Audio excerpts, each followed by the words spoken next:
Calliope, everybody, good evening. How's everyone doing tonight? Happy Umineko Thursday. Now, desktop audio's on. I got everything prepared, hopefully. Put the audio somewhere here. That should do for Umineko. Or maybe a bit more. Here we go. Alright. But yes, hello everybody. Good evening. Hi HKR, how you doing? It's been a while. Hi Bern. Hello. Good evening, and hi Dragon Capman. How's everyone doing? Is everyone ready for more puzzling in Umineko? Because I certainly am not. And have I ever done Umineko streams back to back like this? I don't think we have. If I have, it's been a very long time. So who knows? I certainly have never done Umineko stream like 3 times back to back on a Thursday. But oh well. We will hope for the best. My computer has been a little bit jittery lately. I don't quite know why. Maybe it just needs thorough vacuum cleaning inside the case. And maybe some cleaning up, because I do know some software has been acting a bit weird lately. Speaking of that, I think I'm gonna turn off some of my side running programs. Like, I don't need Wallpaper Engine running while I'm playing Umineko. Steam can stay on. Razer Central. Yeah, okay, I think I turned off the majority of the things that we don't really need. Let me put Discord over here, just in case anything crops up. There we go. Okay, so very quick recap before we dive right in, and that was we did basically the second half of the puzzles of the Eva and Anje adventures. Anje got EP, so we didn't get to do Battlers and Beato's puzzles and riddles. Maria destroyed my brain, and I exposed myself as being a little bit bad at riddle solving, and being not smarter, like unsmarter than a 6-year-old. Yeah, Anja 6, I forgot. But yeah, it was a good time. Everybody had fun, and then the entire family started wishing Anja the best as she fell asleep, and I wanted to cry, and I did. I choked up, and well, I already cried once today while watching Doremi with my boyfriend, but who knows? Who knows? Maybe Umineko will be like, oh, I still got one more in me, and then just punches me straight in the throat and makes me cry, because it certainly did that the entire time. And right, another thing that I forgot to mention from last stream was Rudolph's extra scene with Kyrie was essentially him confessing to doing a baby switch. And basically we find out that Kyrie's complexes, basically, and the fact that a lot of her pain was done by Rudolph. And that Battler, well, that my hunch was correct. I mean, episode 4 basically confirmed it, but yeah, now it was the complete confirmation that Rudolph would swap the babies, and that Battler is actually Kyrie's child. So, ouchie. It was an ouchie revelation. But okay, we can jump in. Anje has been asleep, and she got what did she get? She got a Battler plushie. After putting Anje to sleep in the parlor, Genji and the others returned. ありがとう。よく眠ってたか。はい、よくお休みになっております。ここでの騒ぎは客前は届かぬか。はい。What do you mean? 扉も閉めておりますし、客間には届かないと思います。What are you guys cooking? エンジェ、いい夢。見ろよ。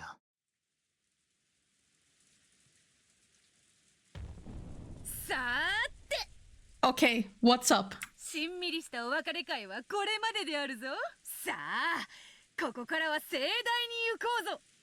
二次会だ。 Woo! After party, let's go! I'm happy that I can be part of this party. Once she's asleep, we can start the real party for real, for real. That's how it feels like. I'm glad I'm an adult and awake for this. When Beato clapped her hands loudly above her head, a white flash filled the hall, and its entire appearance changed in an instant. The hall had transformed into a golden party chamber with gold butterflies flitting about and gold leaf dancing everywhere. Witch's party? そういうことだな。さあ、もうハンマー砲の毒素は一切なしだぜ。Wow. みんな入ってきてくれ。俺たちのお疲れ様パーティーの始まりだぜ。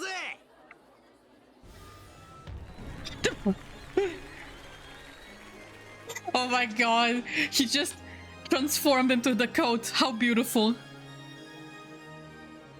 He deserves a little party. He's had his wedding with Beato.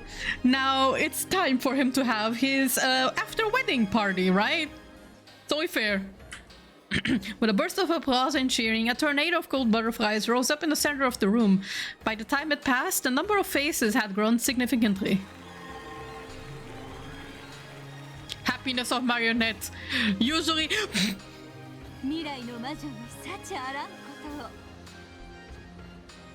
Hello! Hi! Hi, handsome people. Hello, pretty people. You're welcome.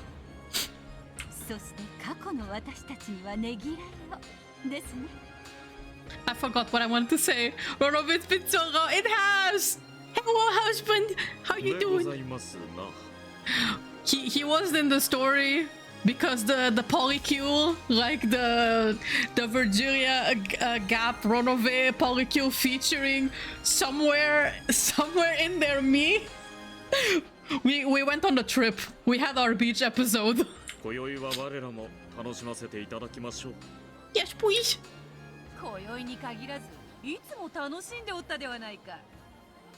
Yes, we have.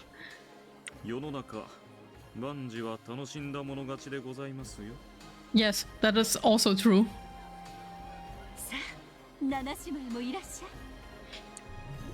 The Seven Sisters, hello!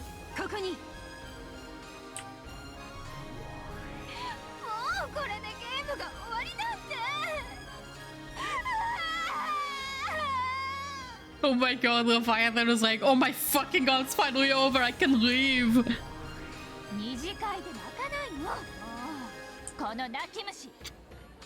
So Leviathan is basically that kind of actor from a stage play that's gonna be ugly crying in the after party, you know, when you finish the theater play and then there's like a final musical number or something. That's basically the equivalent of the credits.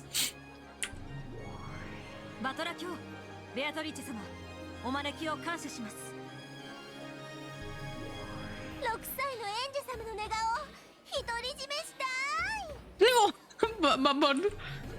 Mamon just wants a photo of her girlfriend.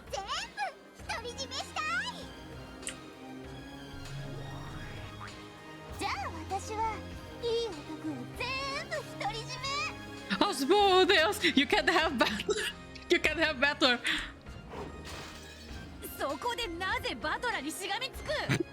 Oh god. Did you hit her with the pipe, like, just straight up on the head? Like, donk?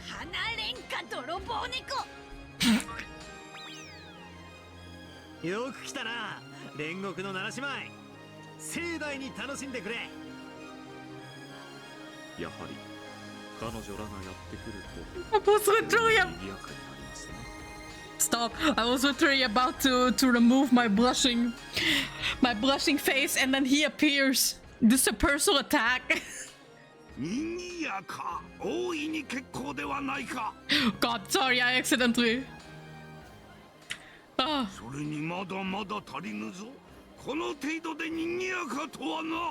Kinzo about to be like, all right, guys, have you ever heard about heavy metal?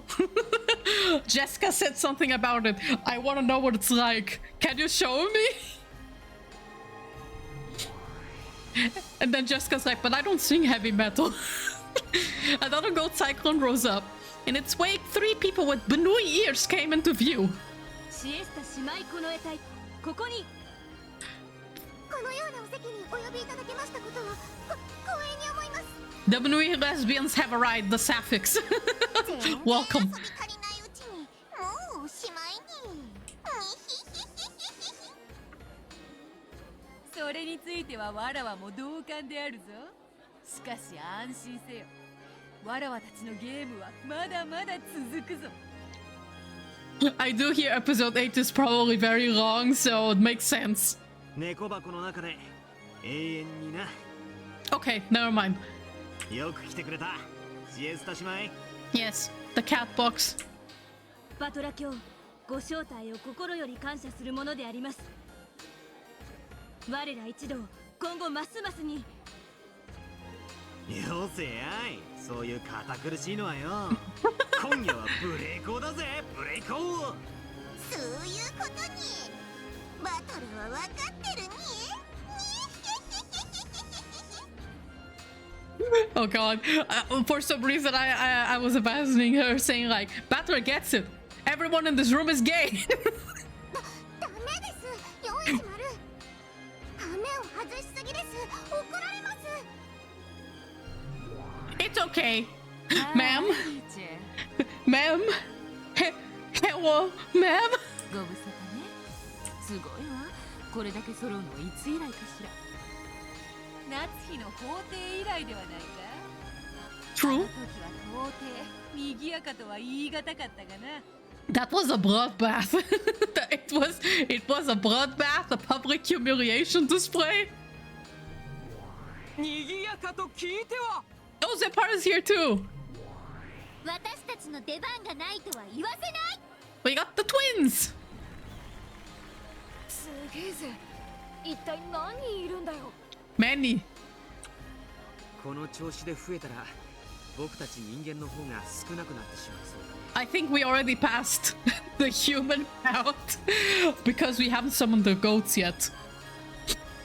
George is like, oh man, at this rate, it's gonna be more magical beings than humans, but not that much. There's no way there's that many magical beings. Then comes in Virgilia and Gap, and they're like, bet, and they just summon a bunch of like goats.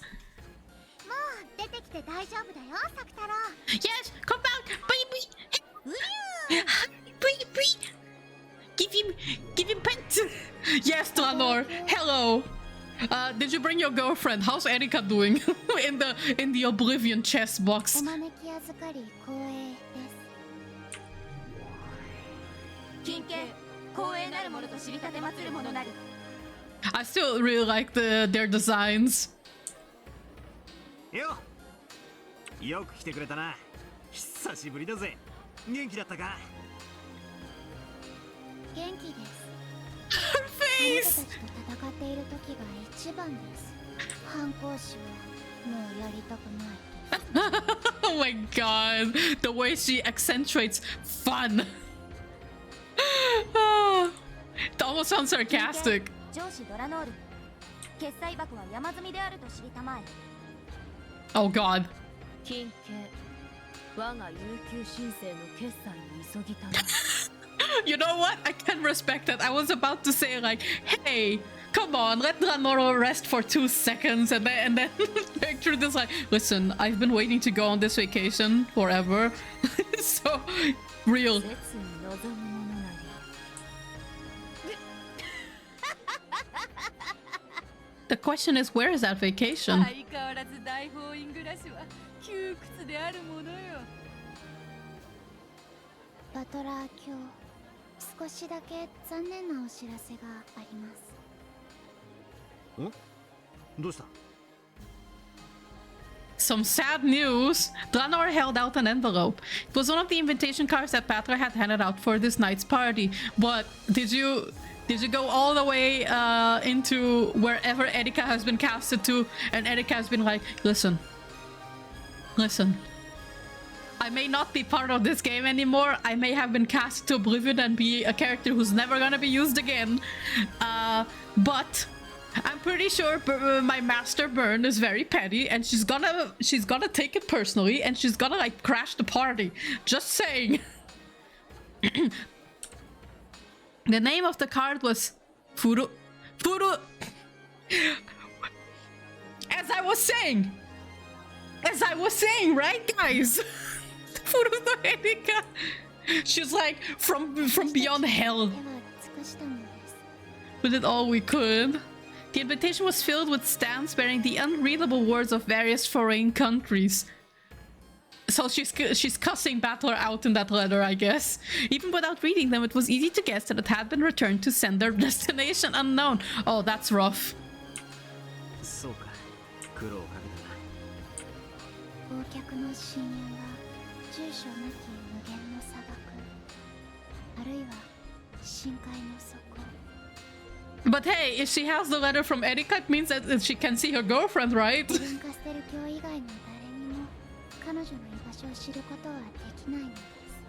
Never mind. Maybe not. あの魔女どもにも招待状は送った。 What?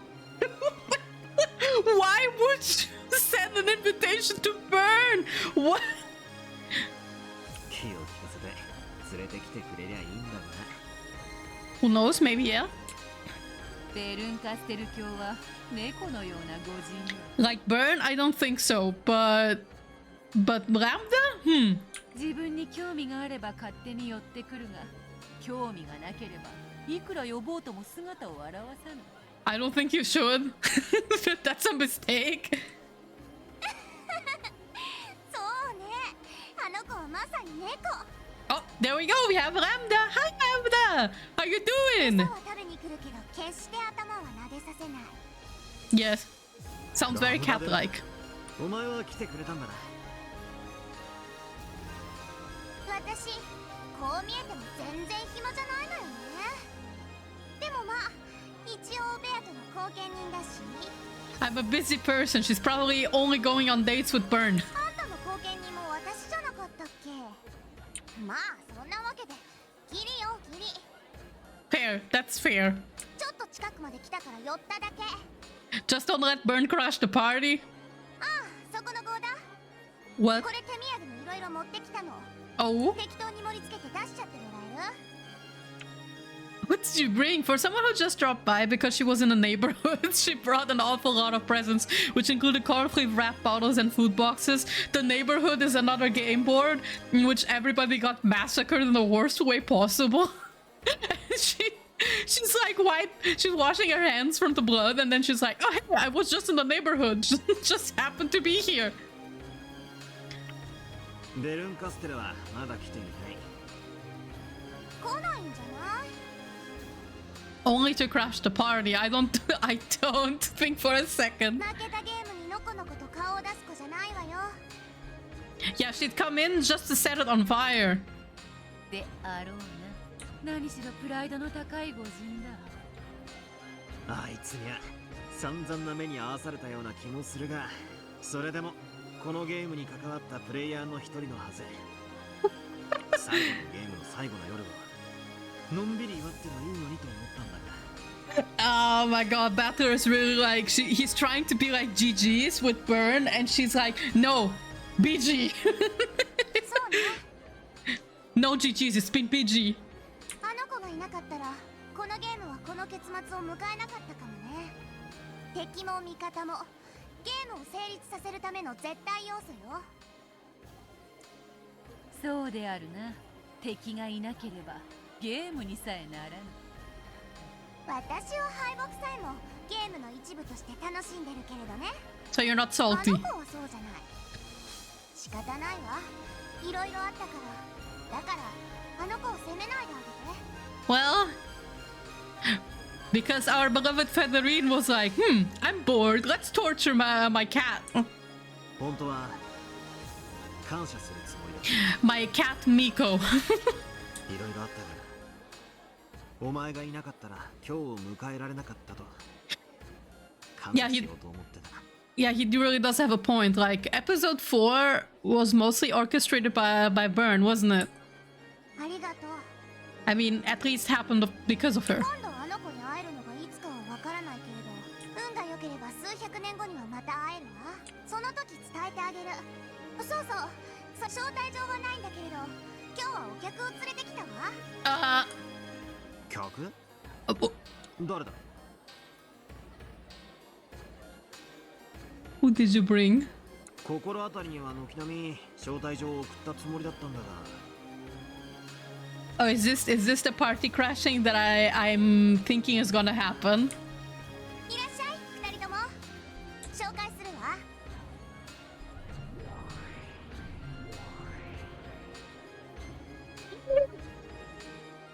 Yeah! Look at them! Okay. Okay. I take it back. I take it back. We got the best characters. When Lambda snapped her fingers, the empty air exploded and two forms appeared. I'm so happy Rion is fine. They deserve it. Yes.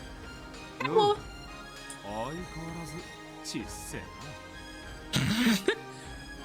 I can't believe Willard's first line after the ending of episode 7 that was so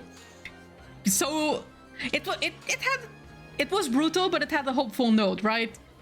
And his first line after getting his arm ripped off by cats is, "Hey, short stuff." 知らぬ客人だ。彼らは何者である？ Oh man, I thought us to know who they are. Stop. Oh, that hurts. No, that's CMO. They have to. まず自己紹介が先ではありませんか？多分この世界のバトラ君たちは私たちのことを知りませんので。服に片翼のワシがある。後ろ宮家の人間なのか。 Yes, they are. 後ろ宮リオンと申します。 Hi, 私の世 Leon. 界ではあなたとは仲のいいいとこ同士です。 I'm so I didn't expect the two would actually meet. 紹介するわ。奇跡的確率の世界でのみ生まれる後ろ宮家の次期当主よ。 Yes, they're from the Miracle そこでは Fragment. ジェシカは一人っ子じゃない。リオンの妹なのよ。そりゃ驚いた。 A little sister? Okay. Wait. Leon's little sister. Yeah, that's correct. Never mind. そんな世界があるのか。 I got a little bit mixed. Yes, there is. The way Beata's already emotional.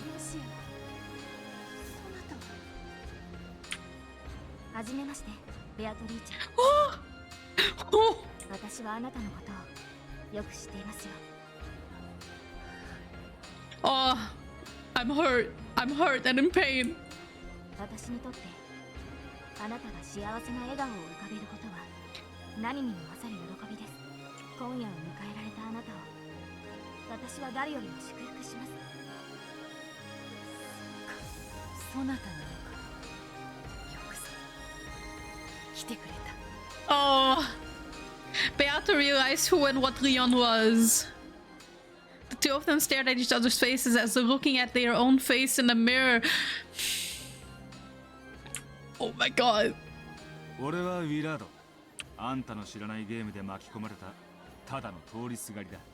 And also Leon's boyfriend. 彼は私と同じ大法院の異端審問官です。優秀でしたがもう引退を。そうか。ドラノールの友人なら悪いやつじゃないな。ようこそ。歓迎するぜ。 Oh, この二人は一体どこから？ベルンが連れてきて駒にしたのよ。 eh. 用済みにされて潰されかけたところ私が預かったの。 Oh, Lambda. Lambda, you are goated. You are the best. That's why she's the goat. The goat. 後味が悪いのは嫌だってあうあうに言われてね。大丈夫であるか？もし万一ベルンカステル教がここに来るようなことがあったら。このゲーム版の上では私の駒よ。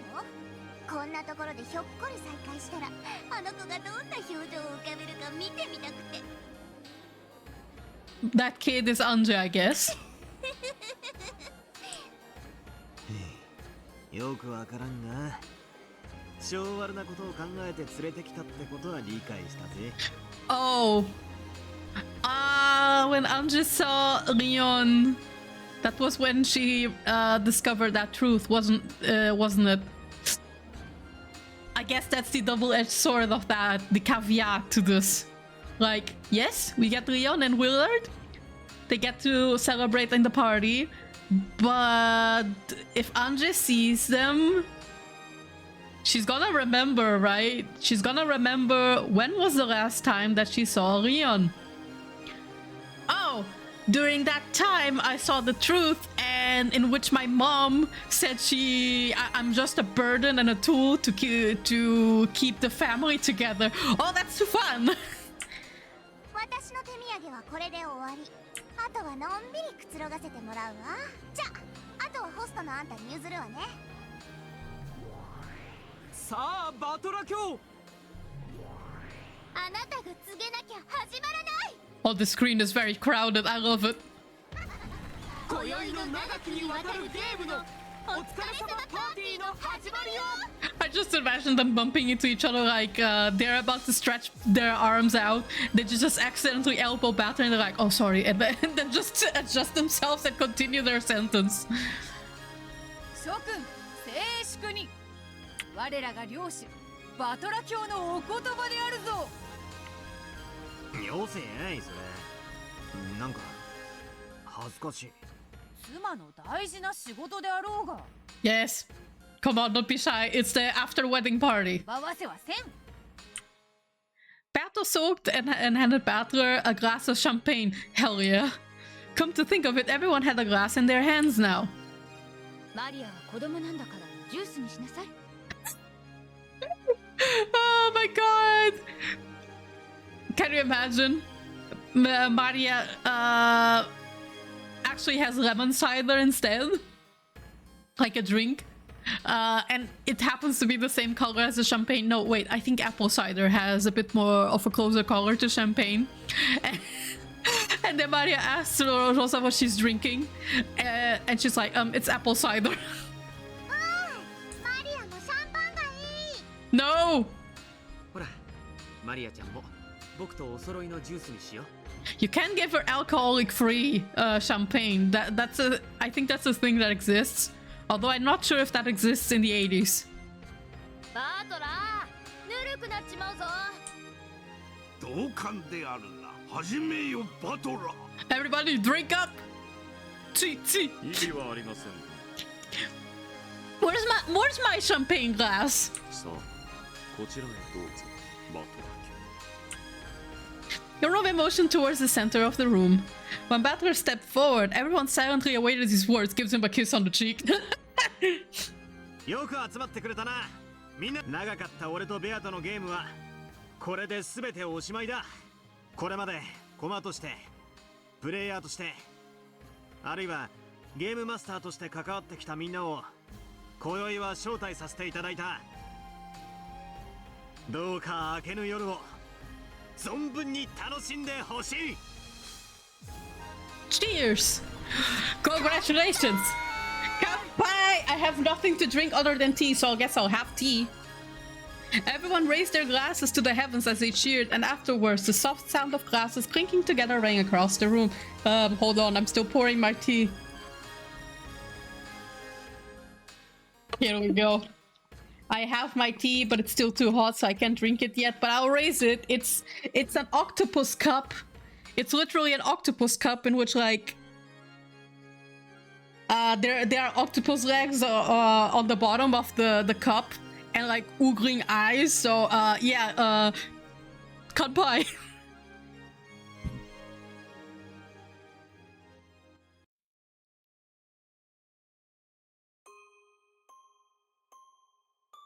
Only I was apart from all that fun noise. Maybe that was what did it. Before I realized it, my cheeks were wet with tears. Oh, Anje! I was lying on the sofa covered by a blanket. I can just barely remember getting sleepy and falling asleep in a chair. Someone probably carried me here. Can't actually hear them, but I get the feeling that everyone's still in the hall having a good time. I want to go there too. No, I will go. Over there. It's what I've wanted all along, but I never took the first step. I'll go to where everyone is. My head still feels hazy, so there aren't any complicated thoughts in my mind. But that's okay. It's okay for my head. It's okay if my head is empty. I'll be together with everyone. I'll go to where they are. That's all that matters. I'll get up from the sofa and put on my shoes. Let's go. To where everyone is. The parlor door was shut. I tried to open it, but maybe because of my clumsiness I couldn't get it open. There isn't a lock there. It was a bit creepy, as though the bad dream I just had was still going on.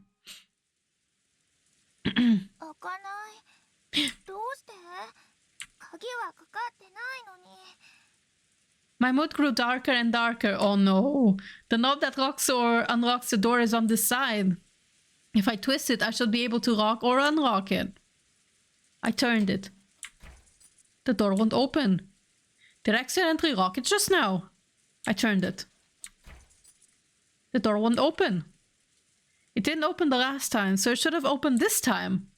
I don't have a clue how I'm supposed to turn it to unlock the door. I kept on alternating between turning the lock and roughly twisting the doorknob. I began to get irritated, wondering why they'd lock me away behind such an inconvenient door. Eventually, I ran out of patience and pounded hard on the door, but that noise didn't bring anyone to me. Why am I locked up in a place like this, all alone? Everyone else is having a fun party, right there in the hall. Let me out of here! At that moment, a cold wind blew past me. Oh, eerie music.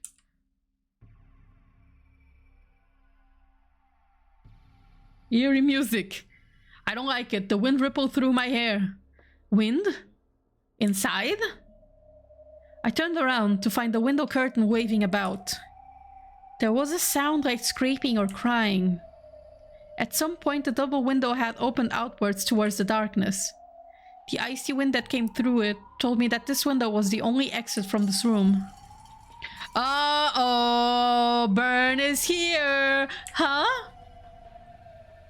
I suddenly realized that the darkness beyond the open window was glaring at me, and my heart leapt. A cute sound rang out. I finally understood. That sound was a cat's bell. No, don't go into the darkness. The glaring emerald eyes in the darkness were those of a cat standing in the open window. Its pitch black, luxuriant fur left only the eyes visible, blending in with the darkness easily. Did the Mia family own a cat? It has a bell on it, so it can't be a stray. It's a cat someone owns. At any rate, the cat was standing by the window and staring straight at me. Bad news, run! Of course, the cat didn't answer my question. I didn't think it was a cute cat, but I thought it might be trying to tell me something. So I approached it slowly. No, bad touch, don't go. Don't go to the cat. As I did, the cat did an about face, turning its back to me. Then it turned its head to look at me, almost as though it was telling me to follow it, and let down into the darkness, leaving the jingle of its bell behind. Don't do it! Don't do it! When I peeked out the window, I saw the cat waiting for me under the pounding rain. I finally realized this window was the only exit out of this closed room parlor. The cat must have come to tell me that. The longer I keep standing around here, the longer the cat will have to wait in the rain. It's no good. It'll catch a cold. I climbed up onto the windowsill and went out of the window. The wind was strong and the rain was cold, but I didn't get as wet as I thought I would. Might have been in the mansion's shadow. When the cat saw that I was outside, it walked along the wall of the mansion as if guiding me. It quickly disappeared into the darkness, but every now and then it would turn around and set the bell jingling to let me know it was there. Eventually, a window with light seeping out came into view. It was the window to the hall. When I peeked inside, I saw everyone having a good time. I couldn't hear their voices, but they were all right there. pounded on the window, but no one heard. Maybe the window was really thick, or maybe it was just noisy inside. Or it might have been so dark outside that I blended in with the darkness. In any event, no matter how much I hit the window, it didn't look as though anyone noticed. By this point, my loneliness was giving way to anger. Why don't you notice me? Why did you lock me up in that room all alone? I've had enough. I'll get inside somehow and yell at everyone. When the cat realized that I had given up knocking on the window, it led me onwards with another jingle. Are you gonna crash the party? But just where is this cat going?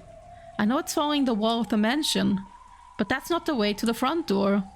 The front door might be locked. I'm sure the cat knows a way into the mansion and is leading me there. Away from the light seeping from the hall, and towards the blackness lit only dimly by the lights in the garden, the cat and I continued to walk. Then I found it. An open window. The cat stood there below it and looked between me and the window, as though telling me to go inside.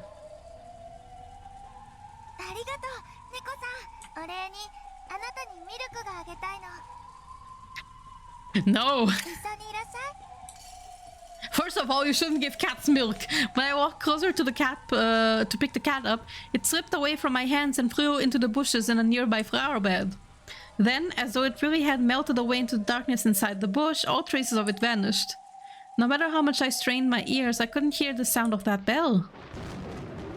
Uh-oh, suddenly the wind changed directions and the rain started to hit me fiercely. I can't stay in a place like this forever. Uh-oh. Probably not a good room. I climbed up onto the windowsill and entered the room. Then the window silently shut and locked itself. Good. That saves me the trouble of doing it myself. The room was completely dark. However, as my eyes got used to darkness, I was able to make out a few things. It was a large room. There was a long table and many chairs. It was a dining hall.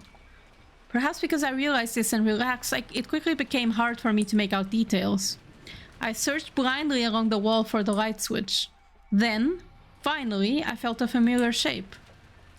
Would it be annoying if I pushed this and the light didn't come on? Click. In fact, it was nearly the opposite, and an annoyingly bright light filled the dining hall and made my eyes hurt.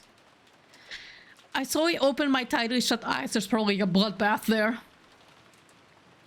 And then I saw the state the room was in. I called it! Shit, the tiny hall was covered with blood. Here and there were humans lying on the floor. Then I realized that two of the people were my own parents. Uh-oh.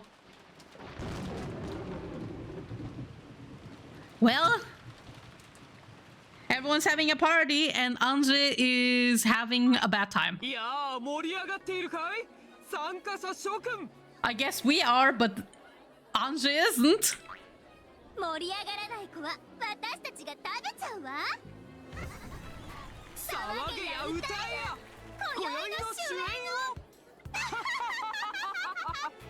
This song keeps making me think that a rap beat is gonna drop. Like that someone's about to have a rap battle here. The hall was alive with a mingling of humans and the magical illusion who lived on this island. At first, everyone stayed with their own groups, too nervous to mingle. However, as time passed, people started to move around, and both halves began to chat happily together. とにかく言うことを聞かないのよね、基本的に。リーダーシップが大事だと思うんや。背中で語らにゃ部下はついてこんでいい。それでついてくる部下には問題はないのだが、一筋縄ではいかん。I really love how they're all just talking about leadership because Lucifer is like the number one, technically the leader of the Seven Sisters. Then you have Chester 00 and Hideyoshi technically as the CEO, right? I really like that. Oh, I love this. Oh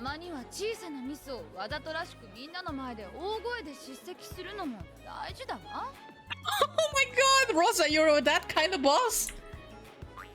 そんなのダメ。みんなに怖がられるだけ。リーダーはみんなの模範にならなきゃダメだよ。リーダーたるものはね。うんぬんかんぬんうんぬんかんぬん What? The what? Everyone listened intently to the Vegeta's Ryan theory on leadership. This was after several rounds of drinks had gone by and everyone was unnaturally focused on the conversation. キリエどうしてキリエは嫉妬すればするほど強くなるの？人聞き悪いことを言わないで。私は欲しいものを逃さない。Oh, if that isn't true. それを常に実践してるだけなんだから。さあさあ、お待たせしました。Yes, thank you. I have waited enough. まだまだお料理は続きますよ。Please, he's being a male wife and cooking for everybody. Please, I want seconds. I want thirds. I want fourths. I want to eat forever. If it's you who's cooking. What's up, Koda? 勝手に当家のパーティーを仕切って。しかし悔しいですが、身のこなしすべてに隙がありません。Even Koda's like, God damn it, he's handsome. どこのホテルで修行を。It's just his natural riz. He just has a natural riz. 仕方ないわよ。ロノウェ様は完璧魔人だもん。He is perfect. でも私はゴーダの方が好きよ。 Oh. これ焼き加減最高だってば。Oh my god. Oh my god. Belphegor is just she's an old man enjoyer, I guess. The seven sisters had blended into the party perfectly and they were making things interesting. しかしですな、バンダイン20足で否定されつつも名作と呼ばれるミステリーは数多くあります。 Old man Yahweh, let's go. Old man Yahweh is the best. Riz is real, very much so. Technically we have Old man Yahweh with Nanjo and Kinzo, or Genji and Kinzo, right? they are both Kinzo's baby girls. 別に否定してるわけじゃねえ。ミステリーなんて所詮は娯楽。Goda wants in on the Old man Yahweh with Rodovin, as it looks like. 楽しんだもん勝ちだ。あのウィザードハンティングライトも随分と丸くなったものと知るものなりや。文学も娯楽も時代に応じて作法が変わることもあります。 The rules is getting a non-binary king as your boyfriend, girlfriend, significant other. Yeah, that's a word. 推理小説もまた同じということでしょう。 Everyone chimed in on Will's theory of mystery novels. There was no shortage of things to talk about. 確かに新人の心構えはそうあるべきだ。Leon pinched Willard into softness. Leon's butt pinches are life-changing. だがそれではいつまでも中堅にはなれんね。What? Why are you speaking as if you've ever made a good business decision, my guy? しかしながら規則は遵守すべきものであると知りたまえ。そんなものは新しき新人が守ればいい。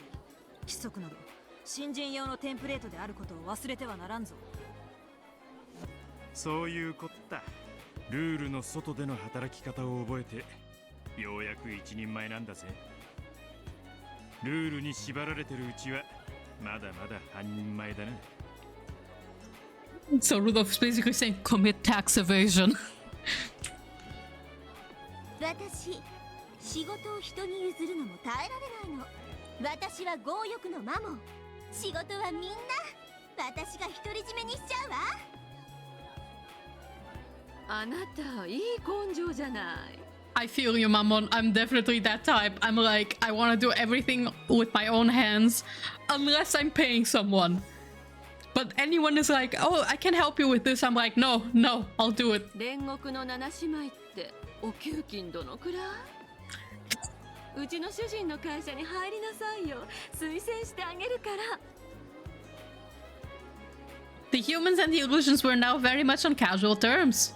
なるほど。これが魔女の世界のお作法なのですか。Oh god, what are you being taught? そうにそうに、カップのお茶をお皿に垂らし、両手の手のひらをテーブルに押し付けて、お皿のお茶を犬みたいにチューチュー吸うのが我々のお作法に。I think she's fucking with you. あんた何変なこと教えてんのよ。そんなお作法あるわけないでしょ。ナツヒも騙されてんじゃないわよ、スカポンタ。いい年して。It's not wrong. ほらサタン、ナツヒさんに向かってなんて失礼な。 Oh my god, I love how Virgilia comes to her defense. なんで泣き出すんですか。サタン、私そんなに厳しく叱りましたか。 Nah, get the mackerel to the mackerel slap. シエスタ410さん、純粋な母に二度と妙なこと吹き込まないように。大丈夫、後にならない程度に加減してありますから。 The marks that Rion reads are Willard exclusive. 410 started yelling about animal abuse, jumping around in circles and holding her butt. 私の王子様、どこかにいないかな。アズメはね、燃えるような恋がしたいの。恋をしたらマリアも素敵なお姫様になれるかな。 Honestly, Asmodeus, so fair. That's so valid. I hope you get that that hot, passionate love. なれるとも。恋は奇跡、パワーだ、ミネラルだ。無敵の力を与えてくれるのだ。 You would know best. 愛は色欲なんだよって言ってた人が何か言ってるわ。きっと毎晩色欲三昧に違いないぞ。Every night? She's getting her fill every night? Whoa, okay. All right. 黙れ。ハレンチ女とスケベジジイ。 Listen, Beato, that's nothing to be ashamed of. The circle surrounding Beato was always a lively one. Oh god, please don't get too emo. Oh my god, I just... 私、命令がないと不安なんです。誰か私に何か命じてください。じゃないと死んじゃいます。そんな根性じゃダメだぜ。自分の生きる価値は自分で生み出す。自分で切り開く。そうよ。 So, this is the emo corner? And Jessica. 絶対の意志を持たないとダメよ。私が人間やってた頃はそりゃがむしゃらに生きてたわよ。 When you were a human. Just all I can think about is like staring at Higurashi Sotsu like... You sure loved living like a daredevil. Although Ramda here, she looks a lot like Takano when she was younger, so I guess she has two sonas. A bit shakily, Ramba Delta started talking about the theory of life. Apparently, she also had a fair share of champagne. Oh god, she's drunk. Maybe, never mind, maybe she's just drunk. そうですね。ドラノール様、おかわりはいかがですか？ジュースならもらいます。 Look at her, she's so cute. 子供ですので。お、シャノンちゃんでいいや。ちょっといいかい？ Oh, Butler came back into the hall. He was searching for a servant, and the first one his eyes met was Shannon. はい、バトラ様、お呼びでしょうか。悪いんだけどさ、客間の鍵を貸してくれるかい？ Shit, fuck, he wanted to get Anje. 客間でございますか？マスターキーでも開きますが、何か。いや、エンジェは眠ってるかなと思って客間に行ってきたんだが、鍵がかかってたんだ。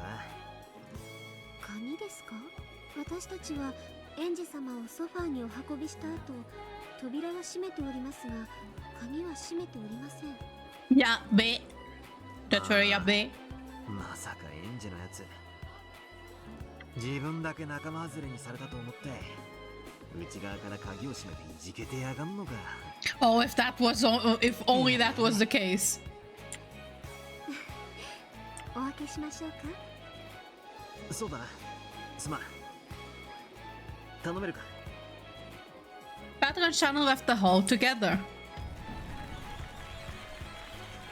In the hall, Lamba Delta starts suggesting that they all have another quiz tournament together. Oh god, no. Apparently the Witch of Certainty will be handing out prizes.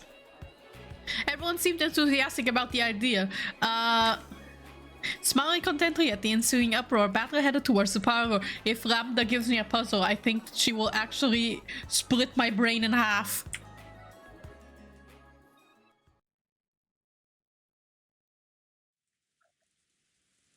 鍵がかかっておりますね。開けてよろしいですか？寝ていたら悪いからとノックはしなかったんだが、鍵をかけたってことは起きたって証拠だしな。Who cares? Open the door! 一度ノックするか。Patra knocked on the door and called Anja's name. However, there was no response from the other side. He pressed his ear against the door, listening carefully, but there was no hint of Anje unhappily throwing a cushion at it. 一通りへそを曲げてからまた寝ちまったのかもな。開けてくれるか。かしこまりました。 Throwing a tantrum by like tossing pillows at the door and then just Shiamimid. Shannon took out her master key and locked the door. Then she stepped back to let Patra go through. エンジェ、入るぞ。 Oh no, speaking a quiet voice to avoid winking Anje. If she was asleep, Patra opened the door. Then, just as the door was opened, a chilly breeze drifted by. Yabe! Yabe! The breeze, which felt like outside air, immediately caught the attention of the pair, and they looked at each other. It could be seen at a glance that Anje wasn't in the parlor. The curtains on the wide open window fluttered about. エンジェ。エンジェ？ A blanket lay crumpled up on the sofa. It sat there just as Anje had left it after waking up. The blanket was slightly warm. Clearly, she had been here until a short while ago. エンジ様、いらっしゃいませんか？ No, she obviously wasn't playing hide and seek. Anje was nowhere to be seen in the parlor. Patra peered out the open window into the rainy blackness. So she slipped out of the window in this rain and went... Where? エンジ様は窓から出て行かれたというのでしょうか？ I mean, where else, right? 寝ぼけるにもちょいと程があるな。 Oh my god, wait, do you mean like while she's asleep? Well, maybe it's not that implausible in the world of Umineko, right? She couldn't have left from the main entrance, so she probably doesn't have an umbrella. It was very hard to imagine a reason Anje might have for going outside in this weather. I have a bad feeling about this. This shouldn't be happening. I'm the game master of this game board. So why are we in a situation that the game master can't understand?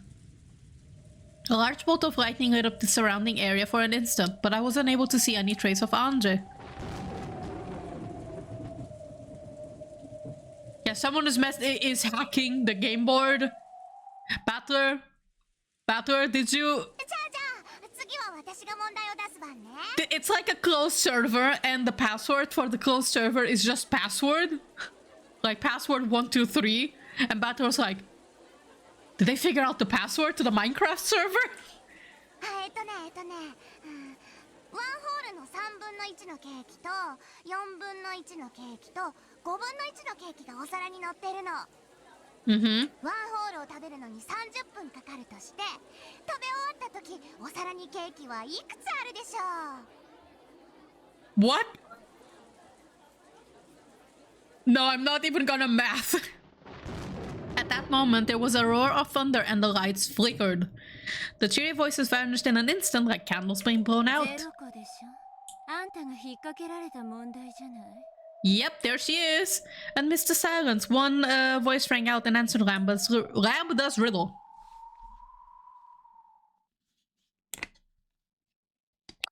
crowd parted, and the form of a girl, a 1,000-year-old witch, came into view. She had been invited. She was an official guest, holding an invitation to this party. Yeah, the music is not a good sign.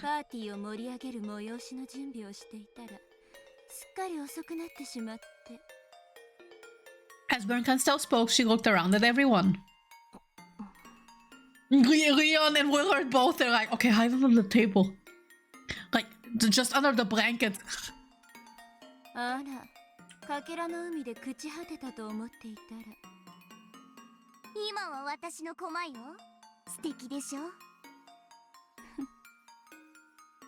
She stared at Rion and Will with an unnerving smile on her face, but she seemed to lose interest.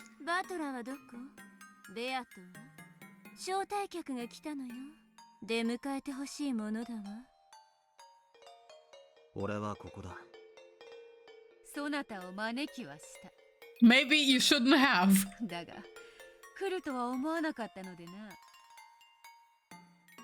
Oh, wait a second. Oh, did the stream die? Because I did get disconnected. Hold on. Hold on. Okay, it's still running. Okay, the stream is running fine. I was worried that it was like, you know, disconnected. Okay, then we can continue. なるほど。これは奇跡というわけだ。うまいことを言うじゃない。何をみんな静まり返っているの？パーティーでしょ？わざとらしいくらいに賑やかにしてちょうだい。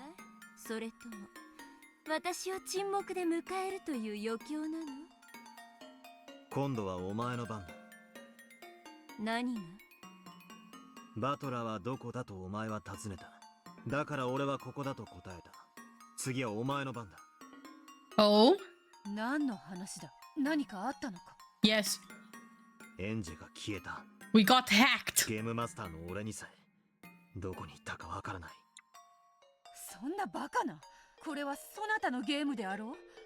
そんなことがあるわけがない。エンジが消えたのがゲームマスターバトラのシナリオでないならば、ゲームマスターが他にいることになるわね。Well, Battery forgot to remove the admin rights. そのようなことがあるというのか。You forgot to remove the administration rights from Bern. 私も驚いてるわ。胸がすくような楽しいゲームを始めようと、全く同時にバトラもおかしなゲームを始めていたというわけ。ゲームマスターが2人なんておかしなこともあるものね。それはつまりお前がエンジェをどこかに隠したと認めたということだな。そうなるな。ゲームマスターのバトラの描いていないシナリオが生み出せるのはもう一人のゲームマスター殿しかいないということになるのだから。Ah, jeez. パーティーを盛り上げる催しの準備ってやつ？ラムダたちはクイズ大会で楽しく盛り上がってたわね。だから私もそれに加わることにしたわ。In what way? エンジェはその人質のつもりというわけか。そういうことよ。Oh my god, Anji just gets bullied by Bern. バトラ、ベアとあなたたちにゲームを挑みたいの。拒否権はないわ。エンジェが大事な妹ならね。Oh dear. 何が望みだ？あんたとベアとを巡るゲームで私はラムダと賭けをしていた。それには私は負けたことを認めなくてはならない。What? 少なくともラムダにはね。ベルンってドライそうに見えてなかなか執念深いのね。つまりこういうことでしょ。私には負けたけどバトラやベアトに負けたわけじゃない。Oh? As I was saying, she's BG's. She's like, no, bad game, and I refuse to admit I lost. She's the type of person who would, like, leave the lobby and then spam your DMs and say, like, you're a tier whore, you only play top tier characters, you don't even know how to play. You're only mashing 5L. Therefore, I'm a better player. Seems as though Bernkastel might smile. However, she didn't. Those cold eyes spoke without words. Beato understood. He had played so many games against Beato. Those games had been a wordless message from Beato. So he knew. He understood. 俺たちと勝負したい。そういうことか。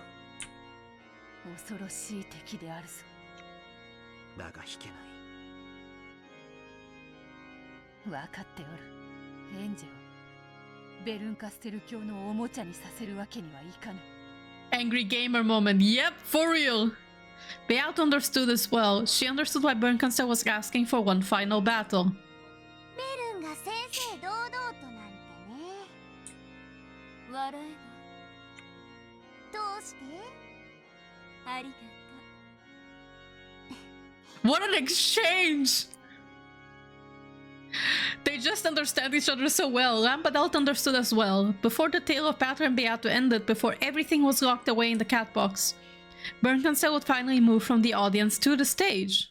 That witch who had hidden off the side of the stage, unwilling to come out into the light, would now show that she had the courage to step forward onto the stage itself. That's the thing you can do! Can I do that too? As a friend, Lampadault showed that she understood Bernkastel's human emotions, which had given her this courage. 私にできることは？私のゲームの立ち会い人をお願い。いいわよ。そのゲームに参加したら、エンジェを解放することを約束できるならね。Yeah, stop bullying the girl. 当然であるぞ。その約束がないならば、そなたの茶番に付き合う義理などない。義理はないけど、エンジェは戻らないわよ。ならばそなたは負け犬の烙印を数百年間のんびり楽しむこととなろうぞ。ベアト、挑発はよせ。Too late, she already has. いけない勝負だ。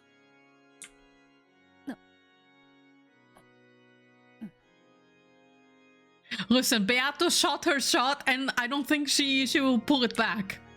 Now that a hostage had been taken, their ability to negotiate had disappeared. However, Lampadault was agreeing to become an observer if that would make Bernkastel promise to release Ange. Unless she held Bernkastel to a promise like that, the latter would have nothing to lose. To make this final fight, Bernkastel wanted a proper one. Lampadault made her agree to this. 無論よ、ラムダ。約束するわ。ゲームが終わったら、エンジェは解放する。私の顔に泥を塗らないでよ。私、書かされた恥は絶対に相手を後悔させるまで許さないんだから。Lampadault spoke in a soft, threatening tone. However, Bernkastel laughed lightly, as though the look on Lampadault's face was merely cute. 誓うわ。Yeah, are you sure? 私たちの友情にかけて。On the friendship, not on your very romantic sapphic relationship? Lampadault whistled and grinned. Apparently this was the most reliable oath Bernkastel could utter. わかった。Lampadault nodded, looked between Beato and Bernkastel and spoke. 絶対の魔女ラムダデルタの名において、あんたたちの勝負の立ち会い人を引き受けるわ。バトラ、ベアト、異存はないわよね。Beato and Beato nodded at each other, then nodded at Lampadault to show their determination. 嬉しいわ。やっと私たちは戦えるのね。いずれ、お前とは戦うことになると予感していた。いつから？わからない。ひょっとしたら、お前の名を知るよりも、もっと前からかもしれない。Beato vaguely remembered her speaking to him, somewhere in an unconscious world he couldn't recall. At the time, it had sounded like she was giving him advice for his fight with Beato. But thinking back on it, there was a bit more to it than that. She might have been a cat fighting from the sidelines, too scared to go out into the bright sunlight. So I had a vague premonition that, eventually, we would stand opposed to each other on the game board in some way. こいつも、プレイヤーの一人だったんだ。ゲーム版を片付ける最後の最後で。こいつはやっと、舞台に上がる勇気を持てた。俺は、その勇気ある決闘の申し出を、受けて立ちたい。I like that Battler doesn't see this with any ill will. お前の駒だった。あの勇敢な女の名にかけてな。Is he referring to Erika or Anji here? 私はエリカに決闘を押し付けたわ。 There we go. 勝ちたかった。それ以上に負けたくなかった。敗北の味を知るかもしれない恐怖が私を災難だ。そして今にして思うと、あの時のあんたたちに私は嫉妬していたんだわ。In a way, this is also a lot of growth on Bern's side too, because like it's easy to blame someone inferior in quotation marks from you, Erika. Like you can say, if in case like every time that Erika was doing well, she was like, yes, you are my perfect piece, you were made after me. Erika was basically a self-insert, more or less. And as soon as Erika starts fucking up, then it's Erika's fault. It's worthless. She is not Bern. And she's an entirely different person who doesn't represent Bern, because there is no way that Bern could lose, basically. So it's always someone else's fault when it's not going in Bern's favor. But when it is, then it's her. It's because of her. You know, and now she's here. Like, I actually kind of envied Erika because she was fighting in the front lines. And remember how in episode 7, she actually took her loss with a lot of dignity. Like, Erika, even if I don't like her as a person, but only because I care about the Ushiromiya family very much, to the point that seeing the way that she treated them episode 6 hurt. It hurt seeing that happen. I still have a lot of respect for Erika because, wow, she slayed in episode 6 in no way any other character has. We have to give that to her. And she didn't go out screaming and crying. She actually just went out with introducing herself. That was a really stellar exit. And we have to give Erika this cake because she deserves it. Even if I give it begrudgingly, because like, listen, what was it? What was that headline? Like the person you most dislike has made a fair point, something like that.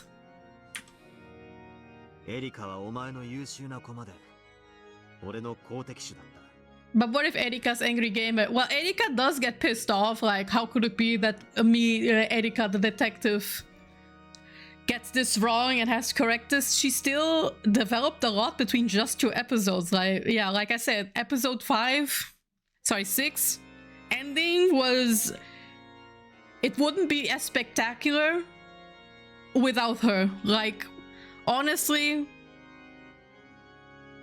Erika is not a character that I would want ever to be removed from the story. She brings so much to the table. 忘却の深淵に葬ったお前を俺は許さない。どうしろというの？エリカに謝れと？エリカを忘却の深淵から救え。そしてこのパーティーに招け。エリカを救え？わらわもバトラに同じだ。あやつは敵方の駒なれど、その役割に忠実であったに過ぎぬ。好敵手なくしてゲームは成立せぬ。 That's true. 敵であることは変わらぬが、我らの大切な友人だ。あれだけあんたたちを苦しめたのに。俺たちはフェアに戦った。勝敗が互いの運命を分けたが、決闘を交わした俺たちはずっと友人だ。Erika from beyond the grave, like, no! Fuck off! I blocked you! No, but actually I think she would appreciate it. ベルンも友人になりたいのよね。だからベルンもフェアに戦いたくなったんでしょ？笑えば笑わぬ。むしろ歓迎だ。人質を取ってるのに？取らなきゃ。お前は舞台に出られなかったんだろ？ There had been no need to take a hostage.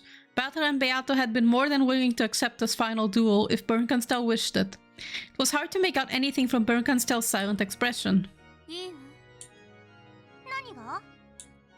エリカを深淵から解放するOh, わ。she's gonna be free! よく決意したな。For someone as proud as Bern Cancel, forgiving the peace who had caused her defeat should have been nearly unbearable. Battler knew this, so he realized how much this bit of compassion had cost Bern Cancel. Bern Cancel snapped her fingers, and a black cat slipped out of her shadow. 深淵の奥底に存在に放り投げたから到着は遅れるかもしれない。構わぬ。In a way, I kind of want to see this as a lot of positive growth on Bern's side, but given so many episodes, especially 7, I can't help but feel like, is there a caveat to this? 料理も酒も決して尽きることはないのだから。おゆき、あの子をここに案内しなさい。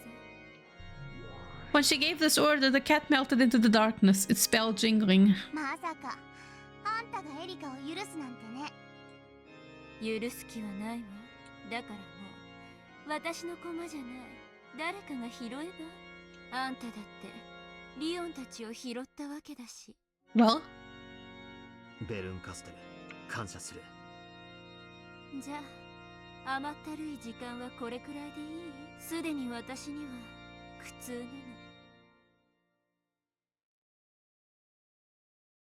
いいぜ。ここで賑やかにでも、静かないつもの場所でも、どこでも構わない。ベルンカステル教がこれほどの大勢の前に姿を現す勇気を見せた。これ以上いじめることもあるまいぞ。そうだな。ならばいつものあの場所しかないだろうぜ。ベルン、問題ない？ないわ。Actually, this makes me wonder something else. And this is like if it's something about the logic error that Ramba Delta spoke about before, that Bern was stuck in an excessively mean logic error before, given by Featherine. Now, regardless if you see Bern as connected to Rika from Higurashi or as an entirely different character who just happens to have similarities to Rika, in the logics of Umineko, it makes me wonder if she spent centuries, basically, in her years, basically repeating a game over and over again where she was center stage and tortured via that logic error, and she had to suffer constantly while everyone else just watched. And it makes you wonder if this makes her averse to showing up in public, like mentioned here. ごめんね、パーティーのみんな。私たちはちょっと失敬するけれど、みんなは引き続き楽しんでいてちょうだい。ゼパル、フルフル。What? あんたたちが盛り上げてて。エリカが来たらみんなで歓迎してあげて。ラムダデルタ卿？ Is she gonna come back with the same gun she had in episode 6 and she's like, oh, it still has a bullet. Hi guys, shoots the bullet. では招こうぞ。我らが思考を巡らして戦うにふさわしいいつものあの部屋へ。When Battler snapped his fingers, space shattered. Oh, that's such a nice way to use the glass breaking gimmick. They were now in the smoking room of the witches, the place where witches had once debated, schemed, and reasoned all they could. Bernkenstell had been invited there once again, and the final game would now begin. ゲームの用意はあるのか？もちろん、じっくりと作り上げた自信作のゲームよ。Is it the one where Anja was sent into? ゲームマスターがベルンで、バトラとベアとはプレイヤーということね。ベルンが殺人ゲームの物語を語り、プレイヤーの2人が人間のトリックで再構築できるかを挑む、いつものゲームね。ベルンカステル教の描くシナリオがどのようなものか興味があるぞ。俺たちが青き真実で指摘し、お前が赤き真実でそれを弾く。そのルールで問題ないな。私のゲームはもっとシンプルよ。Okay. ただの犯人当てクイズ。あんたたちと赤やら青やらの攻防をやるつもりはないの。へえ、それってどんなゲーム？先に見せてもらってもいい？ Bungansel held her palm upwards. A palely glowing fragment appeared there. Gambadauta brushed it with her hand and shut her eyes.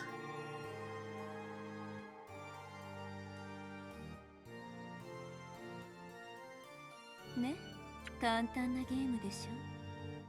確かにこれはバトラたちがやっていた思考ゲームに比べたらはるかに単純だわ。これはもはや魔女と人間のゲームじゃない。 Oh my god, I literally just imagined. I thought Miranda was gonna wake up from that fragment like, girl, what the fuck? そうよ。これはもはや人間のゲーム。Oh! 驚いたわ。ベアトというファンタジーと戦うためにベルンが用意したゲームが純粋なミステリーだったなんてね。I kind of like this flip, it's interesting. 説明してくれ。極めてシンプルよ。ベルンの用意した物語を感激する。その中にはいくつかのルールがあるけれど、それに従って読み解くことで一なる真実、すなわち回答が得られるようにできているの。Oh, I feel like this is the caveat. つまり普通に推理小説だってことなのか？なるほど。No theorizing. There's only one answer. となれば、赤と青の真実のつばぜり合いなど、もはや不要ということか。There is no other interpretations. There is no death of the author. There's only a fact, and that is the correct one. Damn. In a way, that's actually brutal. In Beata's games, the argument had been about whether the story was a mystery or not. However, Bernkastell's game was a mystery. There was no need to argue over that from the start.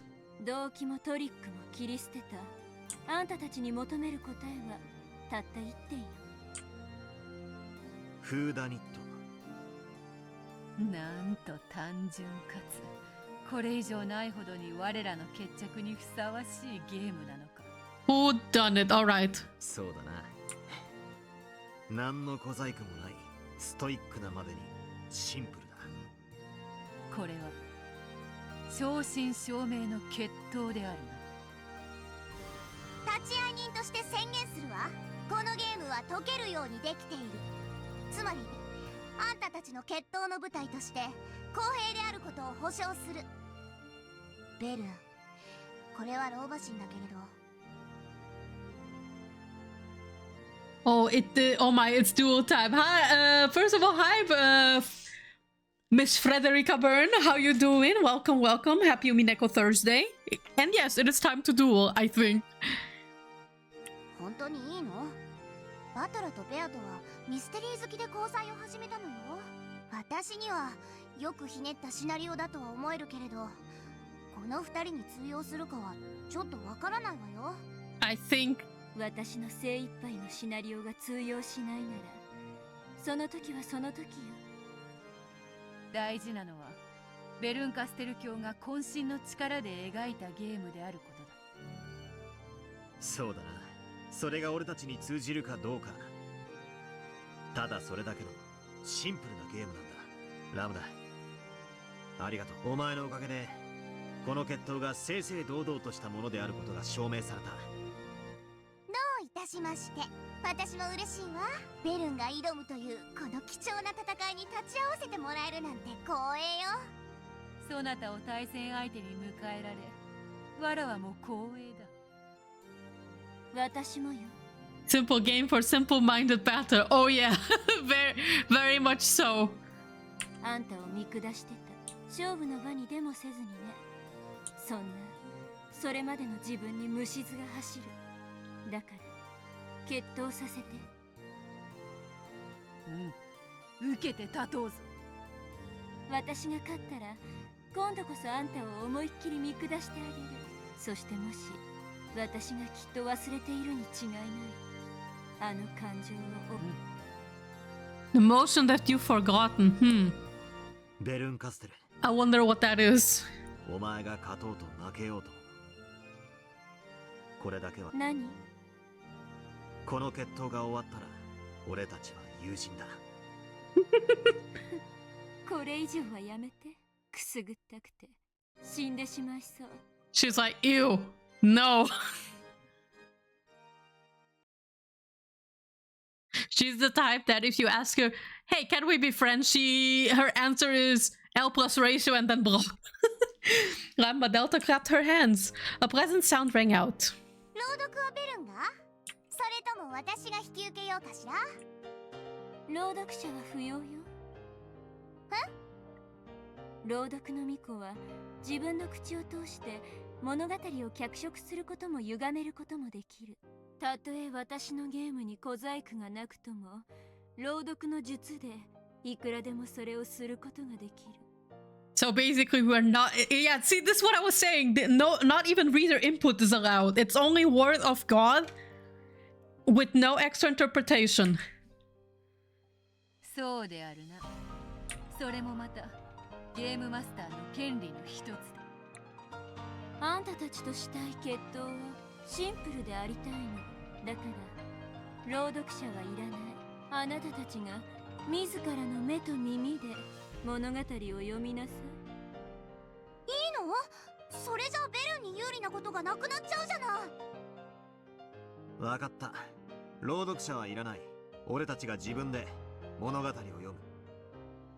朗読者がいないということは、いわゆる物語のとがきに一切の虚偽が混じらぬということか。Yeah, and I think this is where it's gonna hurt. 受けて立つぞ、ベルンカステル。何の小細工もない正真正銘のミステリーの一騎打ち。You can do it, Yuppie. What do you mean you can do it? What do I have to? What does that mean? お前の正々堂々を俺たちも正面から受け止めてやれ。ありがとう。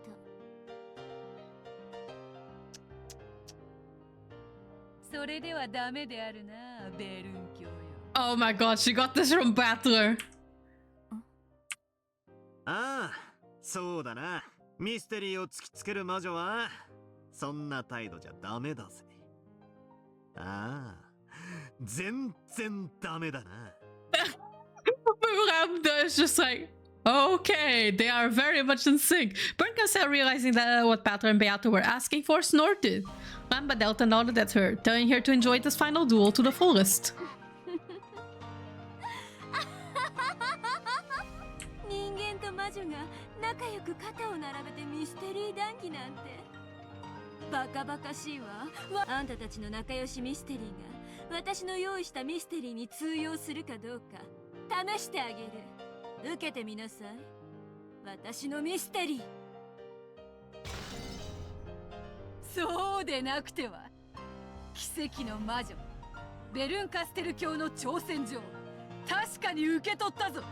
Umineko as written by Bern. さあ、勝負開始だ。ゲームマスター、後ろ宮バトラー、そして無限の魔女ベアトリーチェがお相手してやる。ぶっ飛ばされても泣くんじゃねえぞ。食らうといいわ。これがベルンカステルのミステリー。Okay, here we go. There you solved it. What? What? Bern took a fragment containing the game and smashed it against the table, shattering it with a brilliant light as the game scenario laid itself out. The curtain rose on the mystery Bern had created. Okay. Okay. Well, I'm just over here wondering what is everyone cooking here? Well, I'm out of the loop. No sound but that of no sound but that of the falling rain filled the room. It covered the tragic scene in the bloody dining hall. Oh no. At some point, Anje had fainted and fallen to the floor. Now her consciousness was slowly returning, forcing her to remember what had happened in this room. So, she reflexively averted her gaze even before the memory overtook her. 6 bodies lay in the blood-stained dining hall. Strangely enough, as her consciousness returned bit by bit, the terrifying scene before her seemed somehow less intense. This time, Anje was able to look at the 6 corpses well enough to make out who they were. First, those are my own parents. They're a pitiful sight, colored bright red by a bloody makeup. Lying next to them are Uncle Hideyoshi and Aunt Eva. Uncle Hideyoshi, the uncle who always says funny things and makes me laugh. And Aunt Eva, the aunt who seemed to be so fond of me. Genji-san, the servant, is lying over there. And the only one lying right here... Sorry, the one lying right here is Aunt Rosa. 6 people. A full 6 people had their lives taken from them and are lying in this room. Maybe I cried myself out before I fell unconscious. The scene before me was still terribly painful, but I was somehow able to look at it without losing my head. I'd already felt all the sadness I could at my parents' deaths. The next emotion that rose up inside me was a desire to check and see that everyone else was okay. In that instant, I heard a scraping sound. Just as I was about to relax again, thinking I must have imagined it, I heard the same sound again. It's probably coming from the door. Someone was clawing at the door from the outside. Of course, I had no way of knowing who it was. However, for some reason, I was sure that it was that black cat scratching at the door. The black cat was telling me to leave this room. I understood and put my hand on the doorknob. Huh? I immediately something odd. The door was locked. The same bad feeling I'd felt after being locked in the parlor crawled up my spine. However, unlike the time in the parlor, this door unlocked itself easily when I turned the knob. I unlocked it and slowly opened the door. Beyond the door, I could see the dimly lit hallway and a cat dashing down it away from me. Then it stopped, its emerald eyes glittering in the darkness as though it was waiting for me to follow. The hallway was dark and wrapped in an eerie silence. When the black cat saw that I was coming, it walked forward as if guiding me. I could hear nothing except the creaking of the floor, the bell of the cat, and the sound of the storm outside. The party is being held in the hall. I should be able to hear at least a little bit of the noise from this hallway.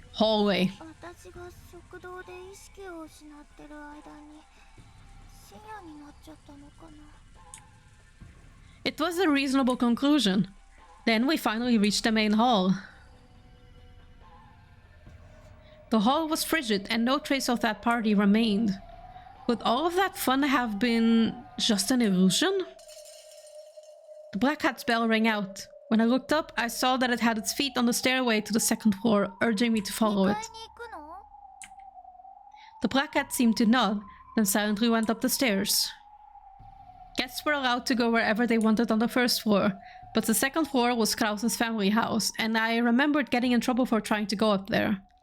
However, at that moment, I couldn't think of any options other than following that cat.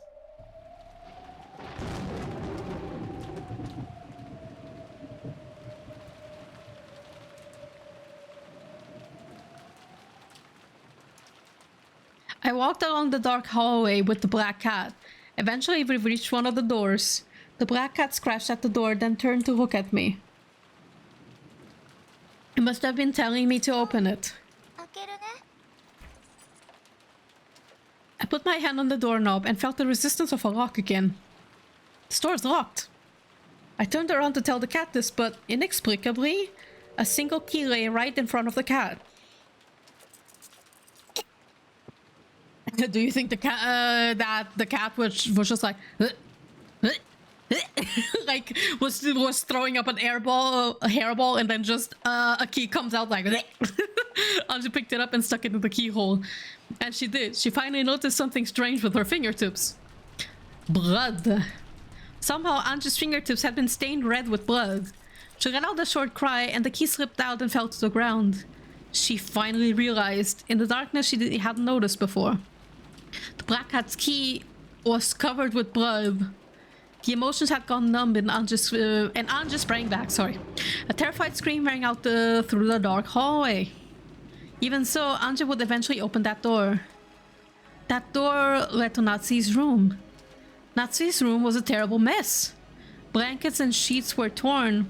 Cosmetics and books lay all over the place as though a typhoon had just ripped through it. Oh boy, what's that track called? Something Queen Bee? And there were corpses. Kraus and Natsu's corpus lay sprawled on the floor. Very shortly, Anja will step into this room. She will then scream in terror once more. And it isn't limited to the dining hall and Natsu's room. In the stormy rose garden, Shannon's tragic corpse lies exposed. Partway down the path to the rose garden is Jessica's corpse. When Anja finds that, she'll probably dash crying and screaming into the guest house. And death awaits her inside the guest house as well. Just inside the front door is Nanjo's corpse. In the servant room nearby, even Golda and Kumasawa lie dead. Sorry, dead? Yes. The total number of corpses is 13.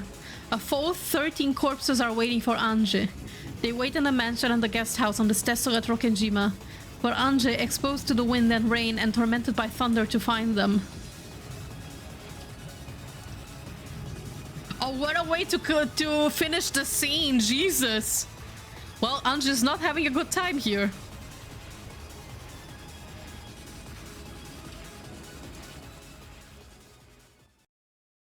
Okay, the first Twilight. Whoop. Let me look at the time.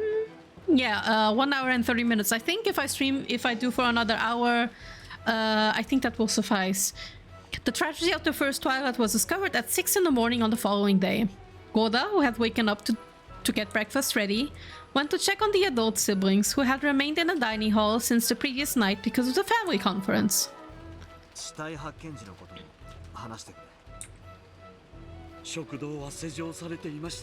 Purple text? That's new.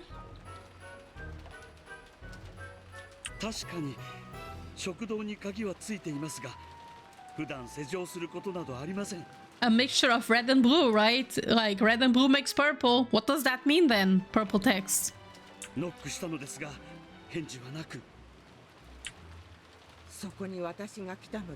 That's again.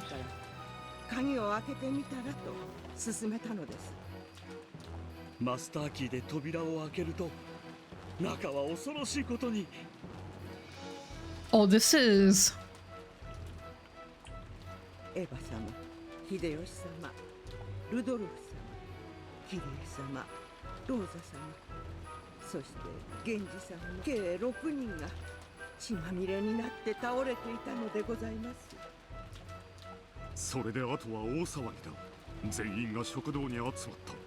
What? The purple text is mixing me in a way that I didn't think.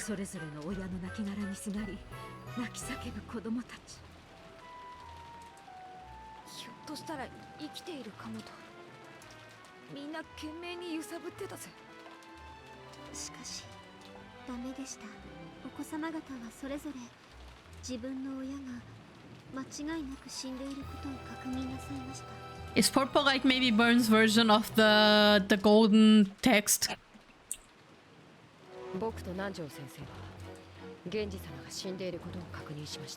Mm-hmm.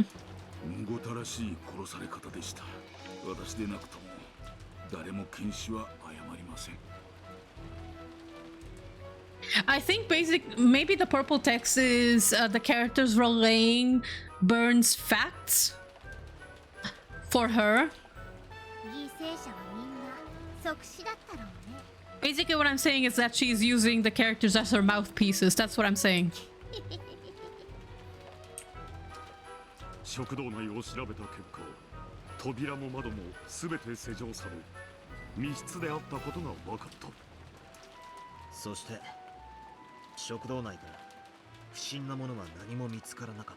Honestly, even the way the characters are speaking feels so unnatural to them.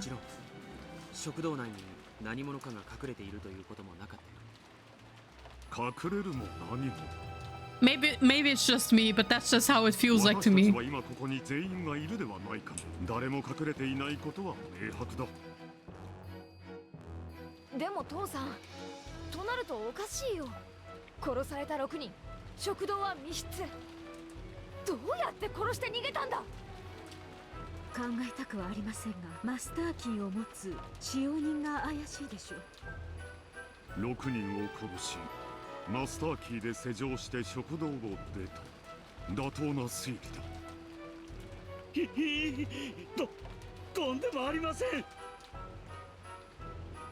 Since there was no chance of the culprit hiding inside the dining hall, it made sense to assume that the culprit locked the door after committing the murder and exiting the room.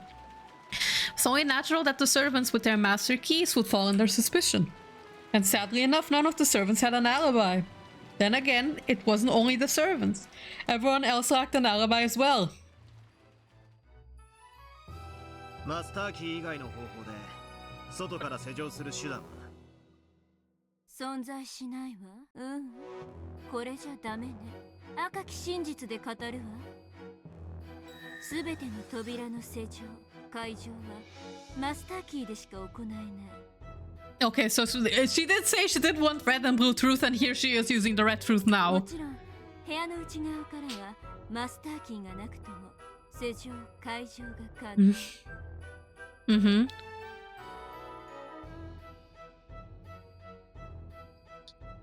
That room even without the master key. Okay, so outside all doors can only be locked or unlocked with the master key. I assume from inside, sorry, from outside. But it is possible to lock or unlock the doors from inside the room without a master key. Okay, got you. だそうよ。他に質問は？ No. マスターキーの他にも各部屋固有の鍵があるはずでは。本来なら存在するわね。でもゲームが複雑になるので排除させてもらったの。赤き真実、マスターキー以外の鍵は存在しないこととする。I see. つまりこのゲームに登場するすべての施錠はマスターキーでしか開け閉めができないってわけか。そうなるわね。実にシンプルなゲームだわ。となれば次はマスターキーの本数と所持者を確定せねばな。マスターキーは合計5本。5人の使用人が1本ずつを持ってる。特別な方法で管理されていて、マスターキーは常に身につけられており、奪うことも譲渡することも自分以外の人間が使用することもできない。なんだそれ。それはもはや鍵ってより指紋認証システムみたいなもんだな。面白い例えよ。つまりこのゲームの世界ではマスターキー云々ではなく使用人5人にしか開閉はできぬというわけだ。So you are connecting. Yeah, it's basically instead of like, how do I say it? You're literally making the servants into key players. 後のトラブルを予防するため現時のマスターキーを破壊しておきました。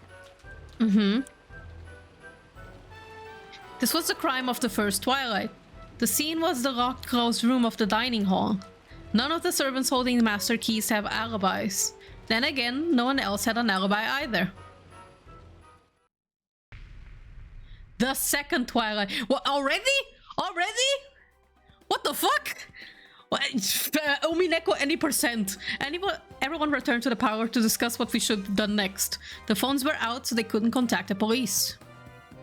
Was the mysterious culprit hiding away somewhere, planning to attack their next victim at this very moment? Or was the culprit in here with them, mentally sticking out their tongue and tasting their next spree? None of them had alibis, and any of them could have been the culprit.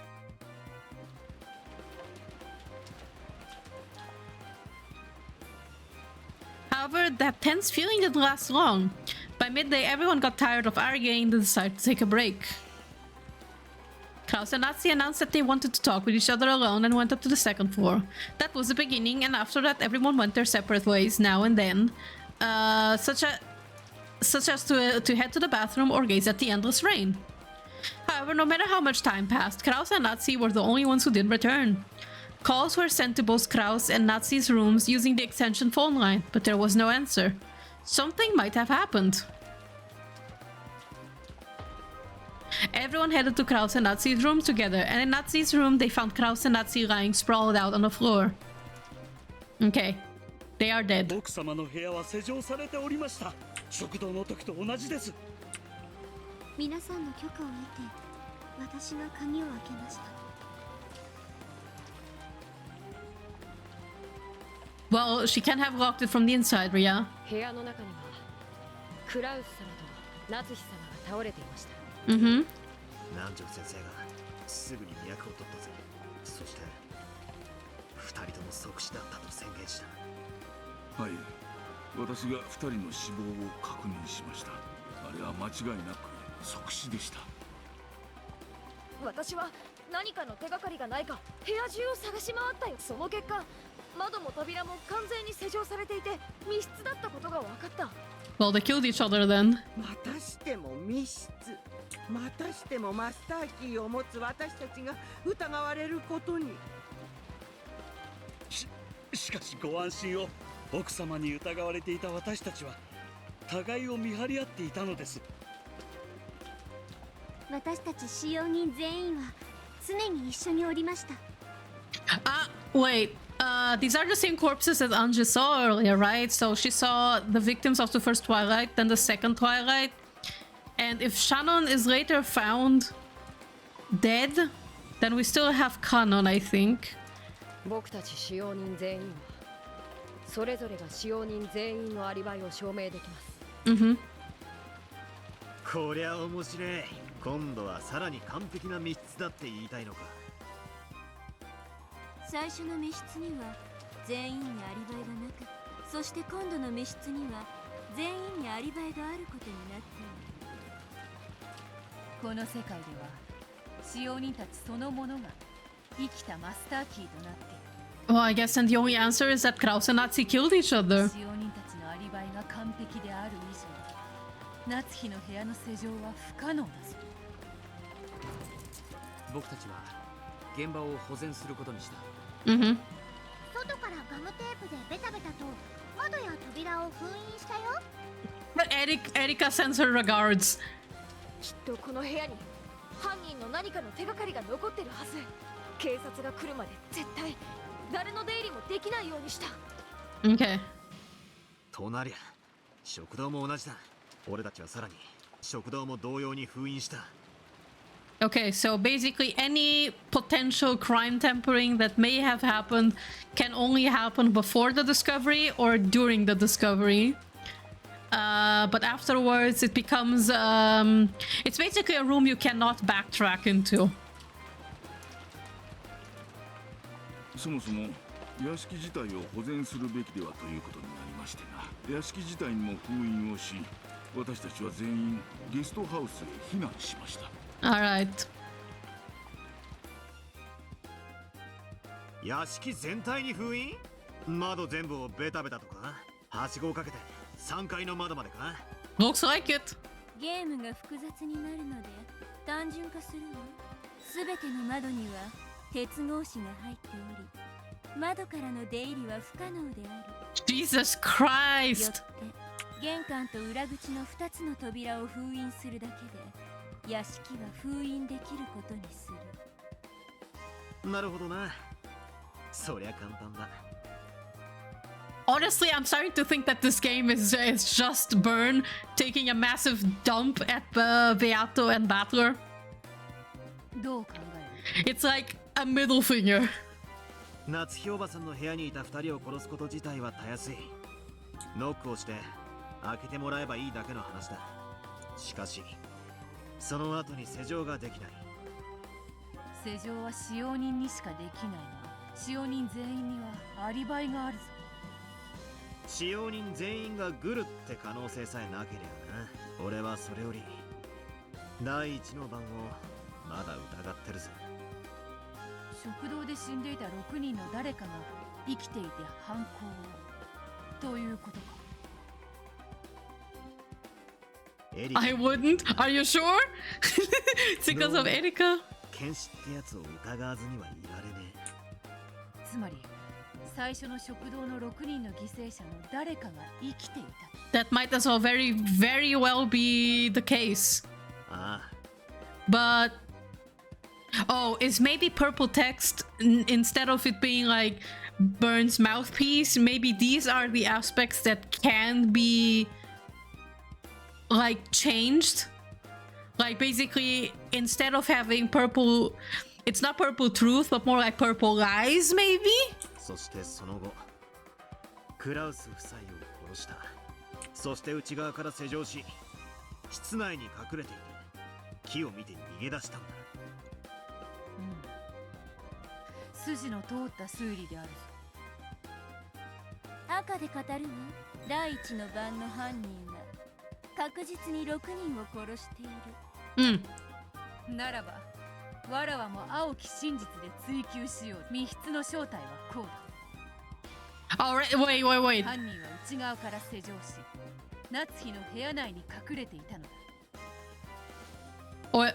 そして一同が退出した後、木を見て脱出した。いいわ。赤で否定する。一同は退出と同時に部屋を封印した。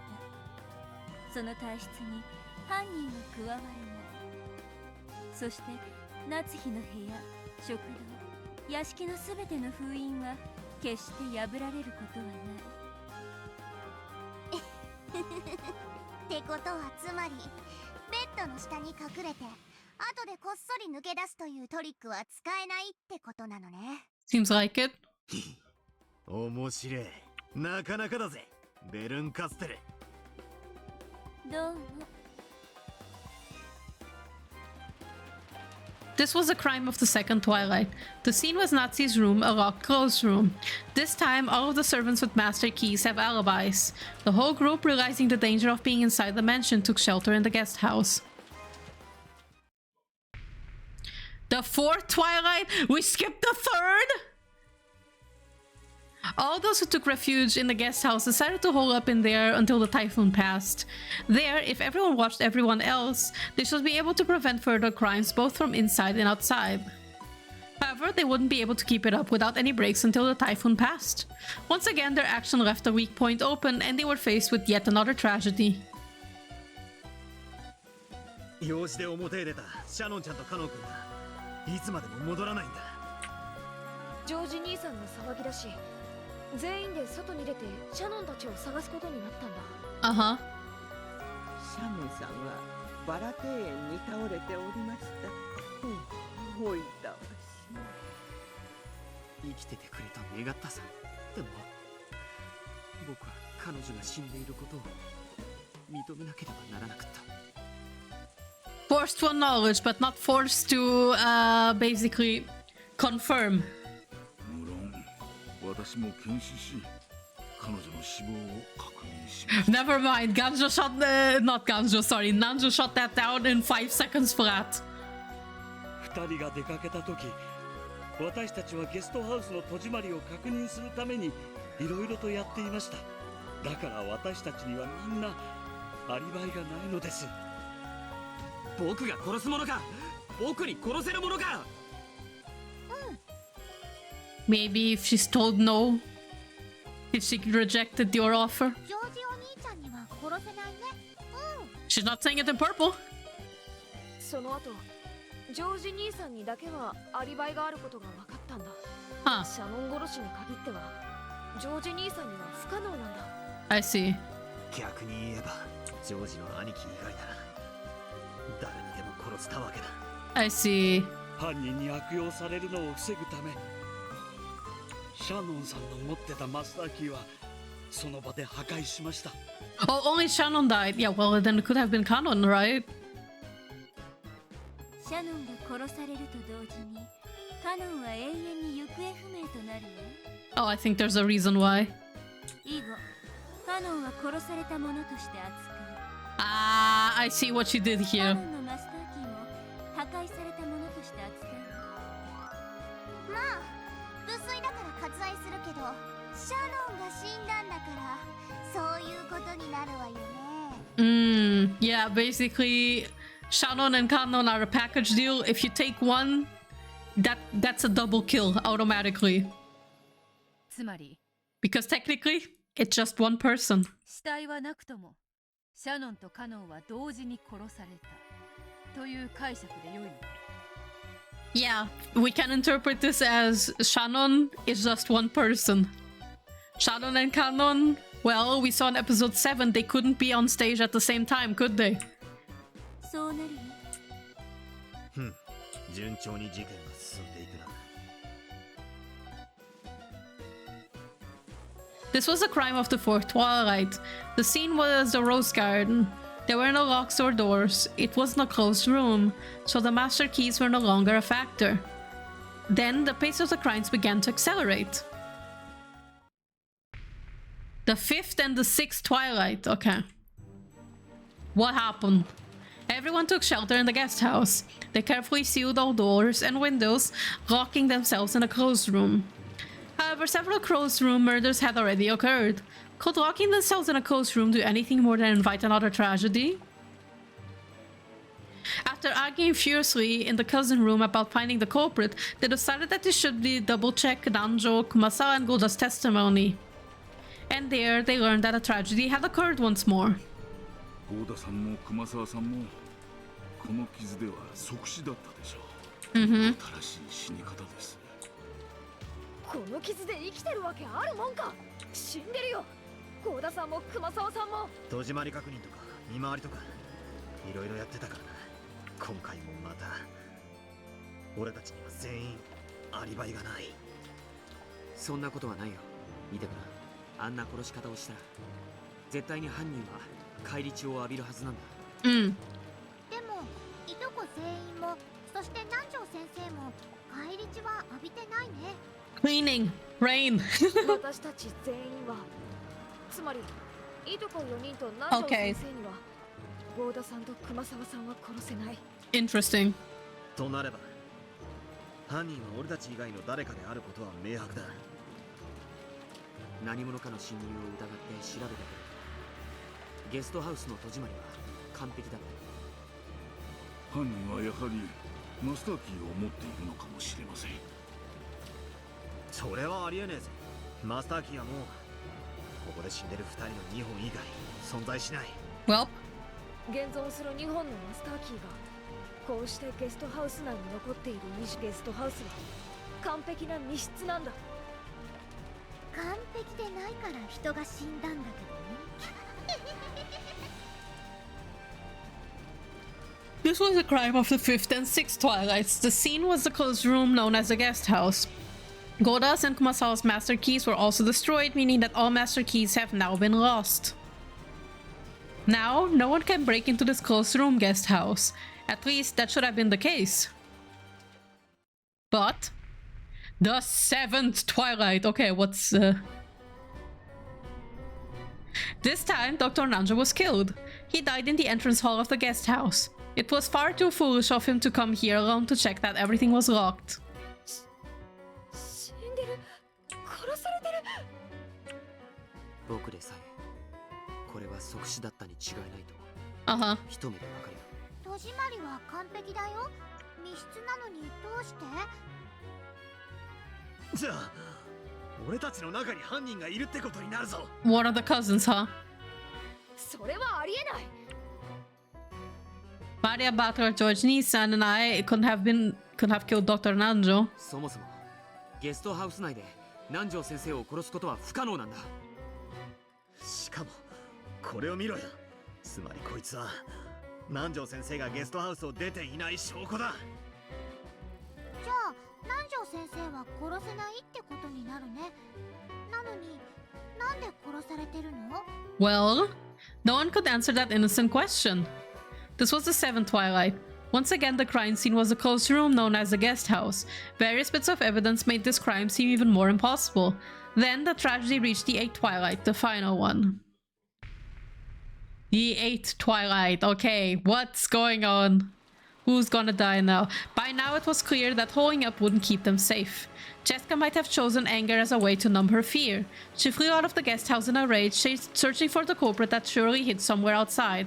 George, Butler, and Mania hurriedly chased after her. Then outside the building they found Jessica lying on the ground. It was, as anyone could tell at a glance, a gruesome corpse. これで生きているわけがないものね。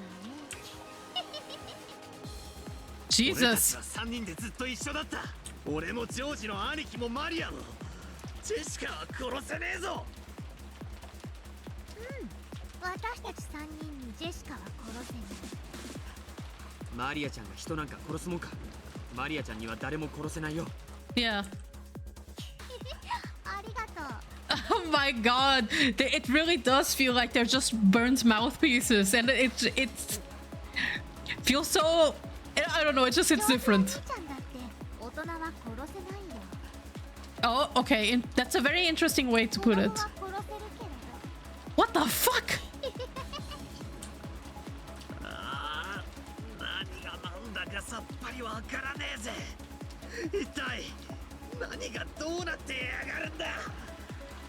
Are you basically insinuating that George could kill Mania?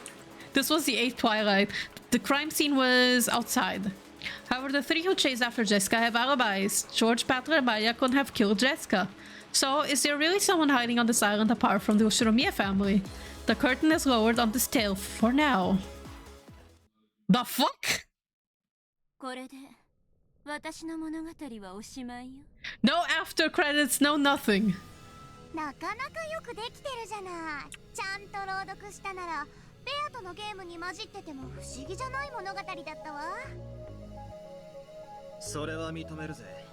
But that was an any percent speedrun for real. But you know what I will say about this? It's lacking the heart.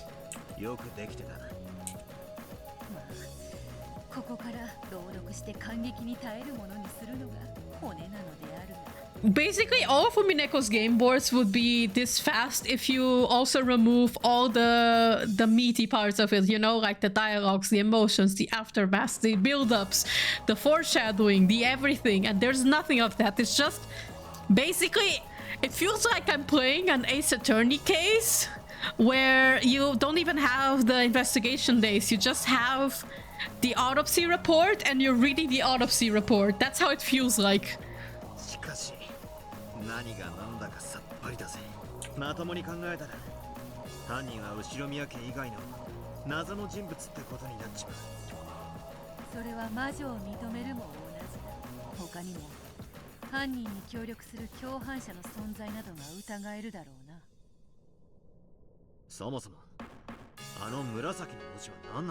Yes, please, I wanna know. Purple statements, okay.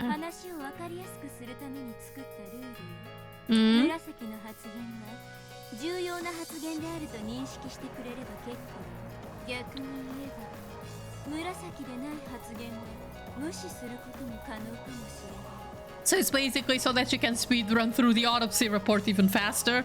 Basically just bolded text. But it's not necessarily the truth, is it?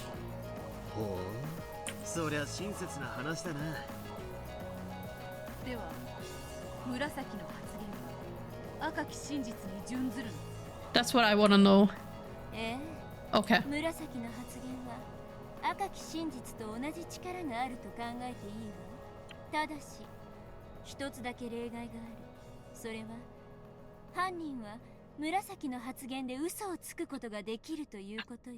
Literally what I just said. Purple lies.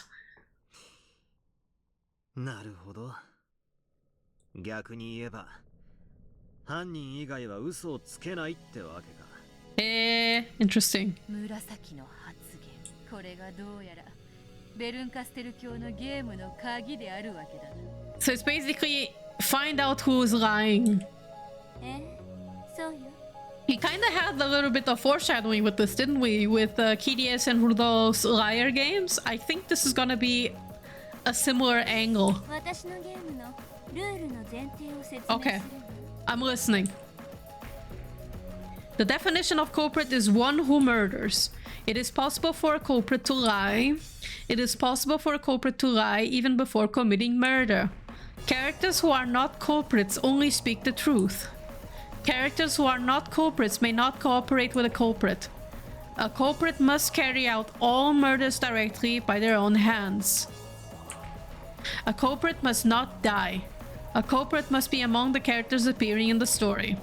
Purple statements are as absolute as red truths, however the culprit alone may lie with purple statements. It's based... Yeah! Yeah, it's a pretty fast game. And the purple statements... Honestly, they're kind of interesting. It's kind of...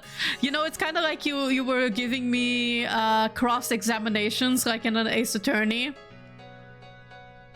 もっともな話だぜ。犯人は嘘をつく可能性がある。これももっともな話である。犯人は殺人以前にも嘘をつける。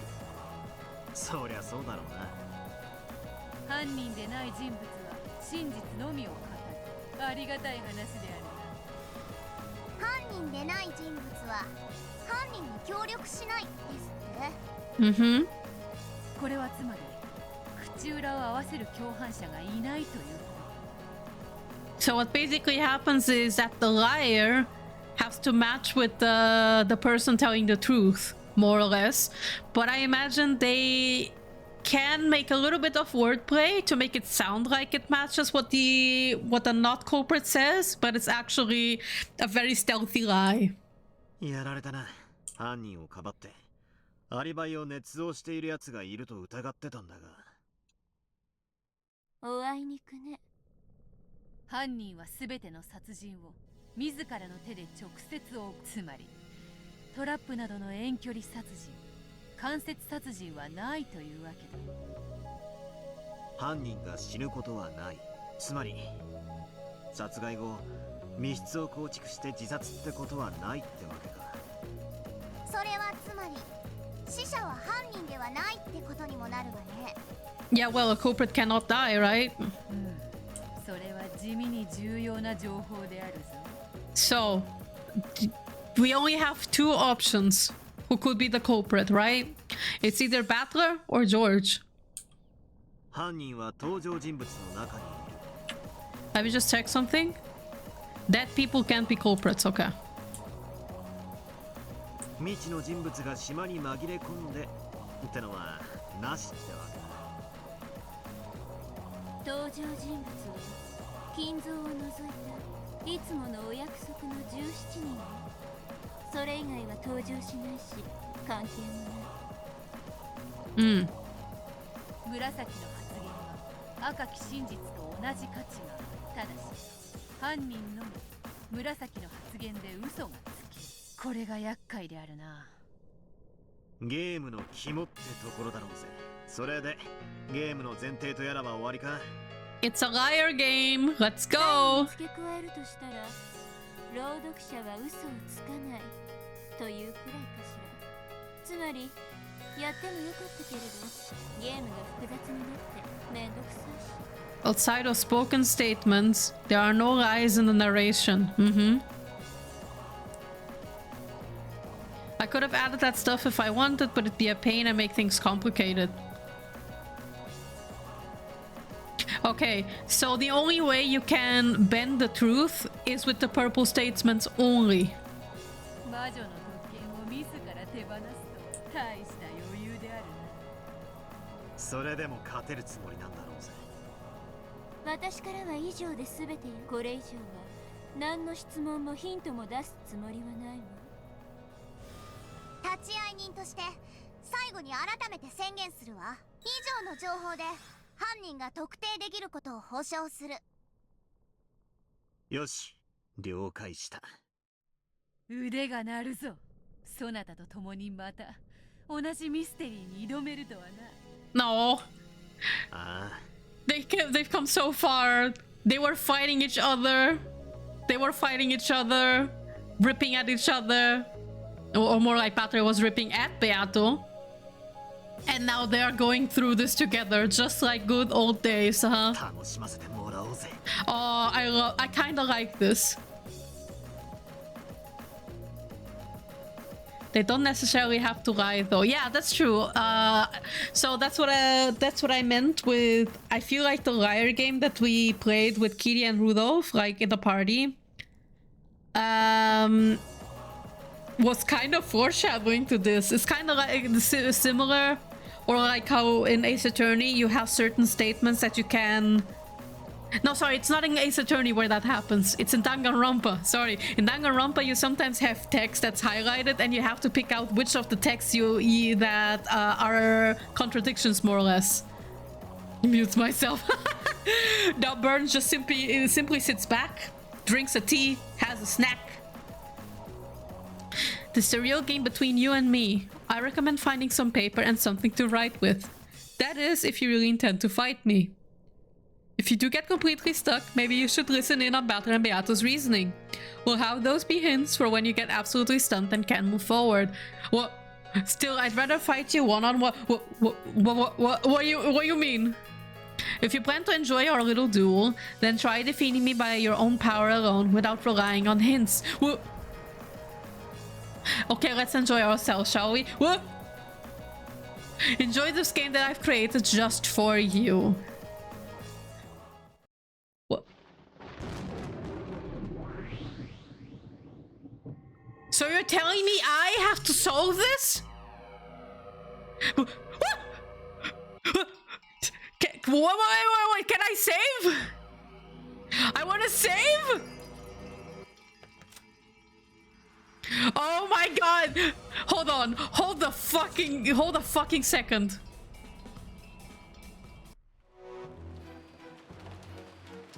I just want to be able to save. Hold on.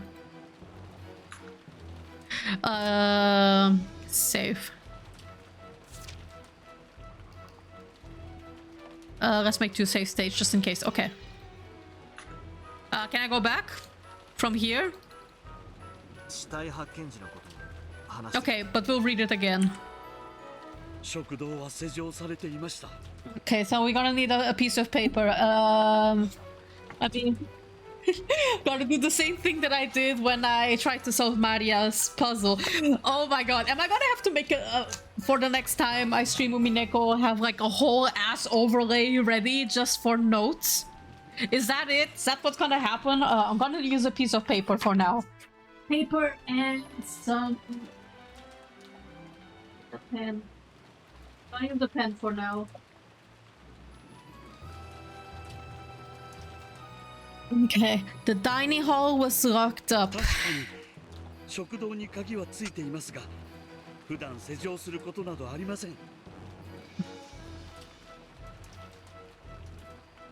I think it's also important to note who says what. Okay, so Goda says the dining hall was locked up.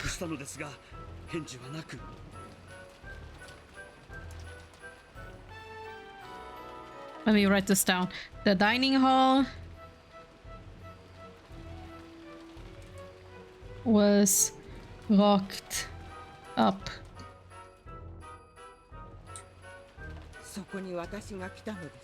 That's when I arrived. Okay, I see.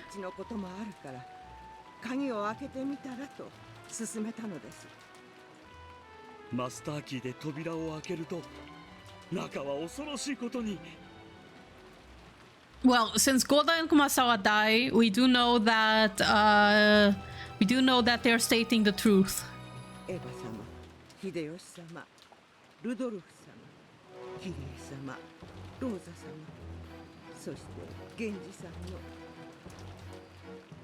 You should be able to check the purple statements alone. Yeah, in the menu there is an option to display all the purple statements. Oh, okay, I see.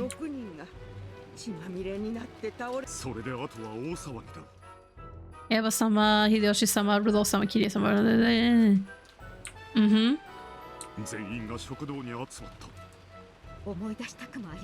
Okay, let's since we can blend in the purple text, I'm just gonna blast through.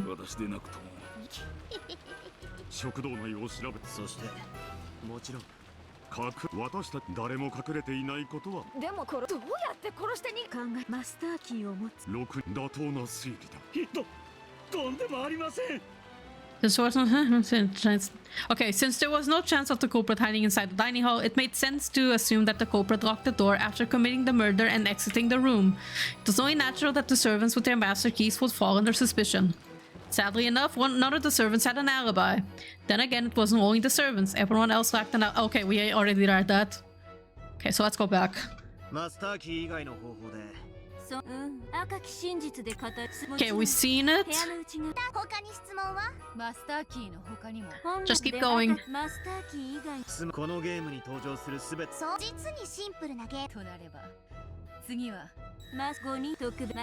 Thank you. Yes, thank you. I just wanted to be able to save.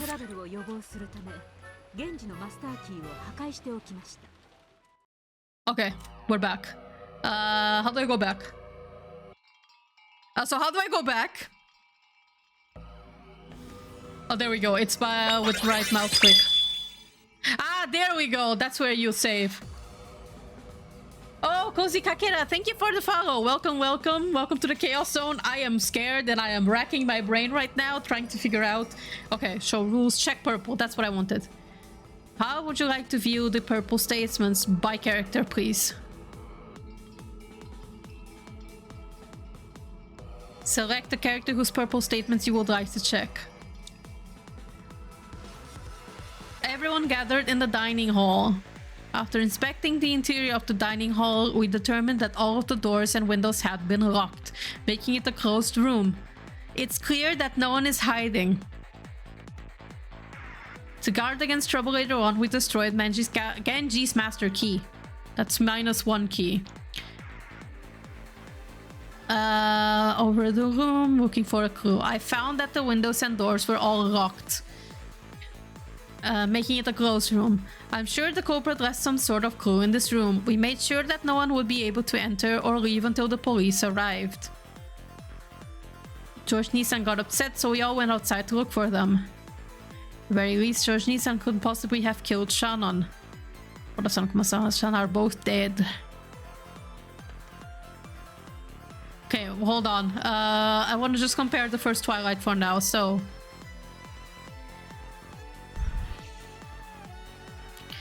No one is hiding. We destroyed Genji's master key. So these are two characters that die. There was no one hiding in the dining hall either.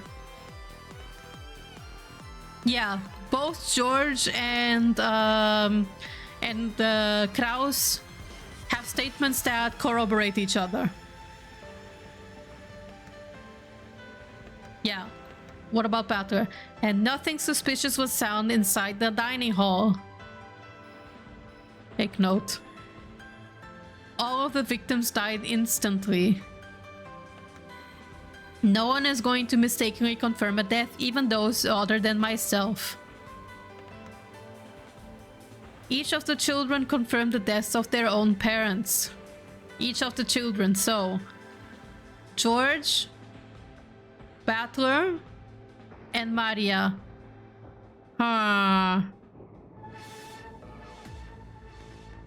Okay. Dr. Nanja and I confirmed that Genji-sama was dead. That makes sense. The dining hall was locked up. When I unlocked the door with a master key, a terrifying sight awaited me inside, but... going to assume it's like the scene, right? Eva-sama, Hideyoshi-sama, Rudolph, Kirie, Rosa, Genji-san all were lying there covered in blood. And they died instantly. Check purple by chapter again now, just so I have everything.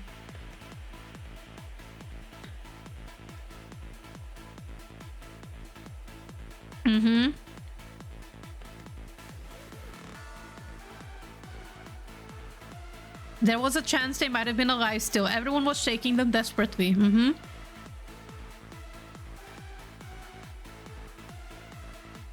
All of the victims died instantly. After inspecting the interior of the dining hall, we determined that all of the doors and windows had been locked, making it a closed room. Nothing suspicious was found inside.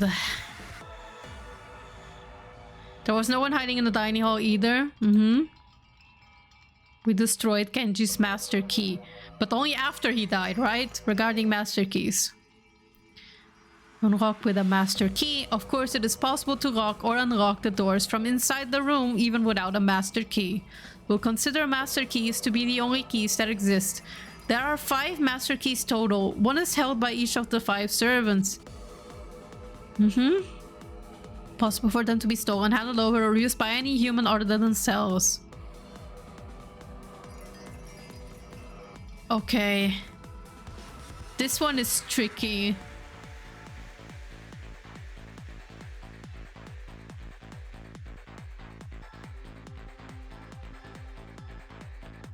So The statement thus far that kinda jumps at me is first it's Battler's statement, nothing suspicious was found inside the dining hall. Because this statement kind of sticks out to me like a sore thumb.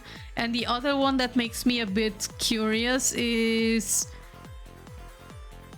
It's Goda who opens the door first. Then it's Kumasawa who arrives. Wait. Yeah, so before the door was unlocked, Goda knocked, Kumasawa came. Then Goda unlocked the door and all of these people were found dead. Only then everyone else came. That makes it different though, kinda hard. 紫の発言とやらが厄介であるな。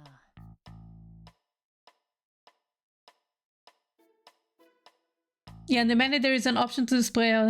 Also to let you know, it isn't just one hint. There are multiple hints that start small and will slowly lead you to the solution. Okay, so my gut feeling so far is Battler's statement doesn't sit quite right with me. But we will see. 赤き真実並みに重要な発言だってことは分かってるんだ。だが犯人の嘘が混じってる。針が混じってるかもしれないパンをそのまま丸飲みにして食べるバカはいないわ。Oh, there's something that I needed to check later after this hint. すべての紫を鵜呑みにしていると全く真相が見えてこない。針の混じったパンか。いい例えだな。せっかくの貴重な情報も一粒の嘘のせいで台無しってわけだ。この大量の紫の中のどれが一体嘘なのか考えるだけで頭が痛くなるというものよ。ならここでチェス盤をひっくり返してみようじゃねえか。ほう、というと簡単な話さ。どれが嘘かじゃない。どれは確実に真実かってことに注目するんだ。Yeah. 確実に真実とわかる紫など存在するのか。 By matching them with each other. それを探すんだ。絶対に犯人じゃないと確定できるやつを探す。それを見つけることができれば、そいつの紫の発言はすべて赤き真実と同じってことになるんだ。Yep, it's literally like the liar game. It's find out, like, basically in the liar game it was like, with Kitty, I think it, or no, sorry, it was Rudolph's version, that the angle we had to approach it from was to figure out who of these people is Miyoko, and once you know who Miyoko is, then you know by default who is lying, and this is kind of inverse. So you find out who is saying the truth, who could possibly not be the culprit, and you and by process of elimination, you find out the culprit. なるほど。犯人を探すのではなく、まずは絶対に犯人でない人物を探すというわけか。Exactly. 基本であるな。そういうことさ。必ずいるはずだ。丹念に探してみよう。まずは第一歩というところね。お手並み拝見といくわ。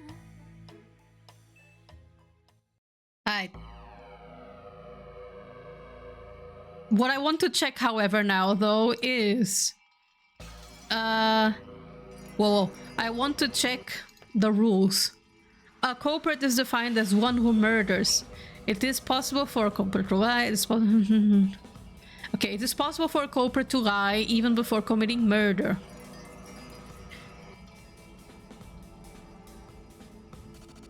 Okay, a culprit must carry out all murders directly by their own hands. A culprit must not die. Culprits must be among the characters appearing in the story. Outside of spoken statements, there are no lies in narration. What I wanted to see was if there's a rule saying that if this story, if the culprit has to be the culprit of the entire story, or if it's or if each Twilight has can have a separate culprit. That's what I want to know. Because if there can only be one culprit for the entire story, then it's relatively easy, because then we only have George and Battler.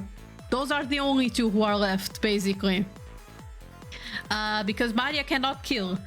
George might be able to kill a child, but he could not kill an adult, so technically he can't be the culprit either. The only person left is Battler.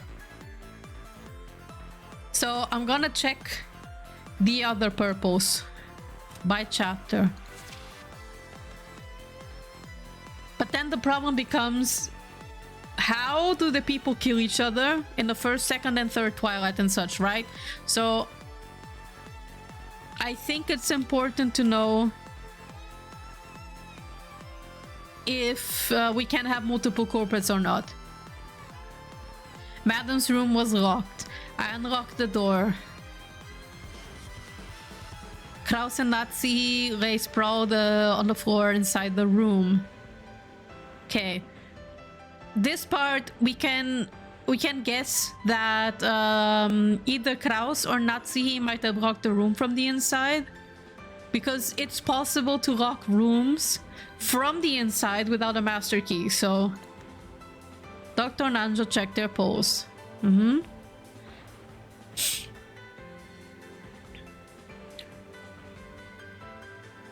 That they died instantly. See, those two statements match with each other. Found that the window and the doors were all locked, making it a closed room.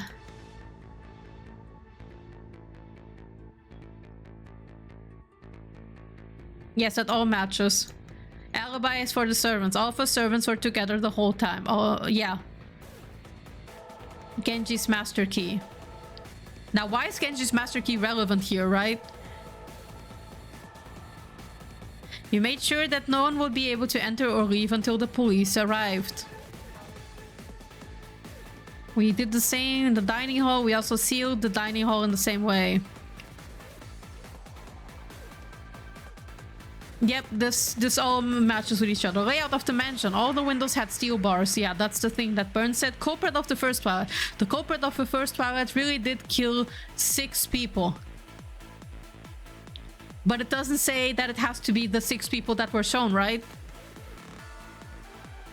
The group sealed the room at the same time. They left. No culprit joined the group as they left. Also, all the seals on Nazi's room, the dining hall, and the mansion itself will not be broken.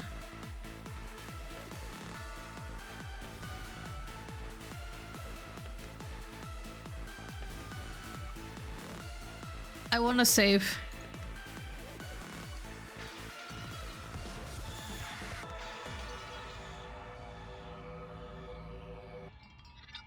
Okay, so we can only select one culprit, is what I understand.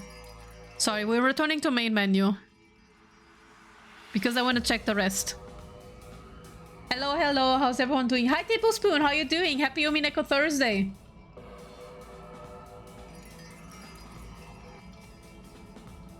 Okay, so check purple.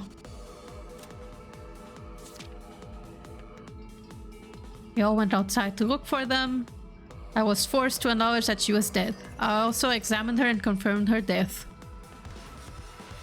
So, not one of us has an alibi.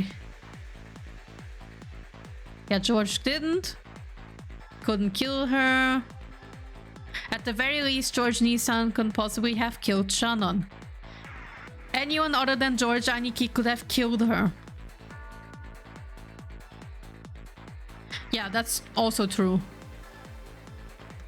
Alibis. Yeah, that's what I just... We destroyed the master key Shannon had that was held on the spot, and Kanon plus his master key disappear when Shannon dies, so...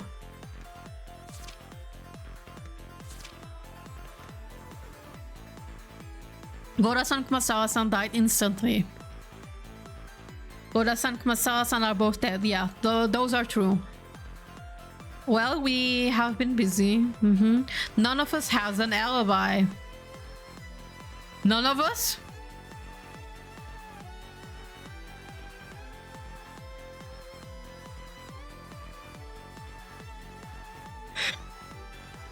In other words, the 4 cousins and Dr. Nanjo couldn't have killed Goda-san or Kumasawa-san.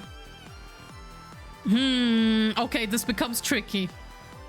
Because we know that non-culprits can't help the culprit, so...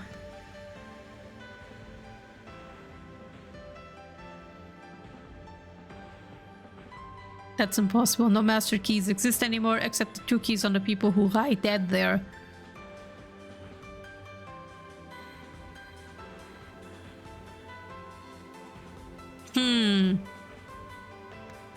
That could have been a lie.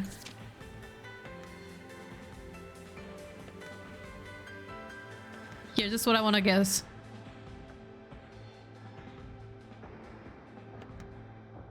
Impossible. Maria, Butler, George, Nissan, and I couldn't have killed Dr. Nanjo. No one could kill Dr. Nanjo inside the guest house. This is proof that Dr. Nanjo didn't leave the guest house. Are we sure about that, though? Well, everyone says...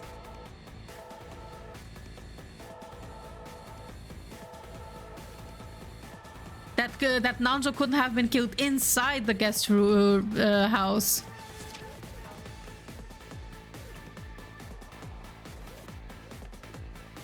George, Ainiki, Maria, and I couldn't have killed Jessica. 3 of us couldn't have killed Jessica. Maria-chan couldn't kill anyone. George Oni-chan couldn't kill an adult. He could kill a kid, though. Yeah, the way that they specify this is kind of interesting.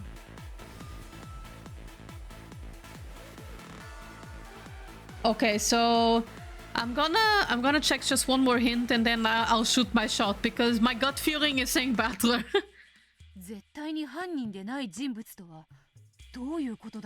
Oh, we hit low battery mode. Hold on, gonna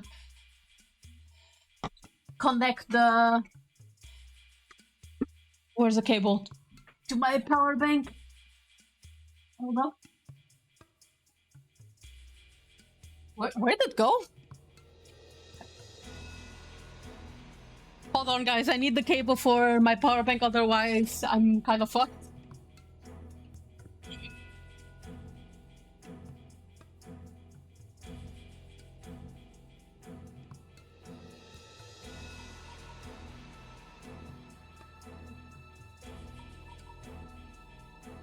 Alright, got the cable. ルールに犯人は死なないってのがある。Yeah. つまりひでえ話だが死んだ奴は信用できるってことになる。ほう、それはわかりやすい。ほとんどの人物は殺された。それらの人物の紫は全て信用できるというわけか。Yeah, that's what I thought too. ところがそう簡単な話じゃない。俺とお前のゲームでもたびたび問題になった。死んだふり問題。どの犠牲者も皆検視をしているではないか。南條も紫で誰も検視を誤らないと断言している。南條先生が犯人だったらそれも当てにはならねえぜ。But he's dead! 一見どの犠牲者も検視されているように見えるがどの死亡確認も紫発言だ。 100% じゃない。では誰の死ならば信用できるというのか。とにかく犠牲者全員の検視をもう一度見直すんだ。紫発言なんてあやふやなものじゃなくて絶対確実に死んだ人間を探すんだ。 Well, they did say all the statements said outside purple statements are true, right? Okay, so we're gonna check that. Okay, so let me check the purple again.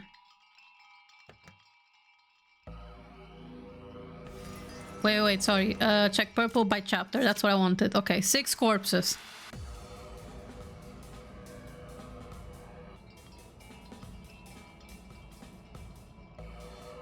Okay, no statements about the dead people in white. There was a chance that they might have been alive still. This might be a key. Each of the children confirmed the death of their own parents.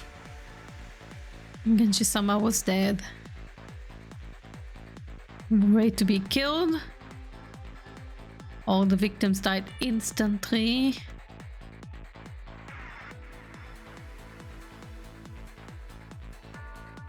All of us are here right now, yeah. So no one is hiding. That much is obvious. Maybe locked or unlocked. There could be a chance that one of the master keys wasn't destroyed.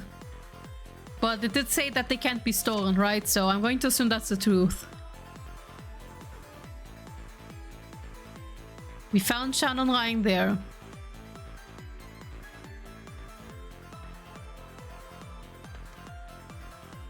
I'm busy checking the locks around the guest house.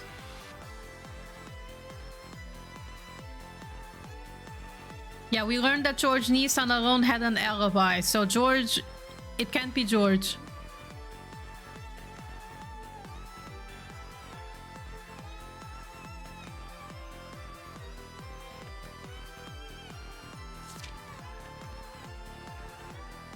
Mm-hmm.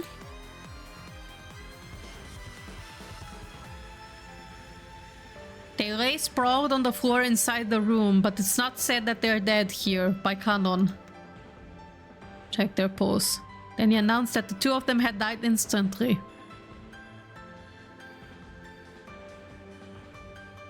Yeah, both are saying it in purple.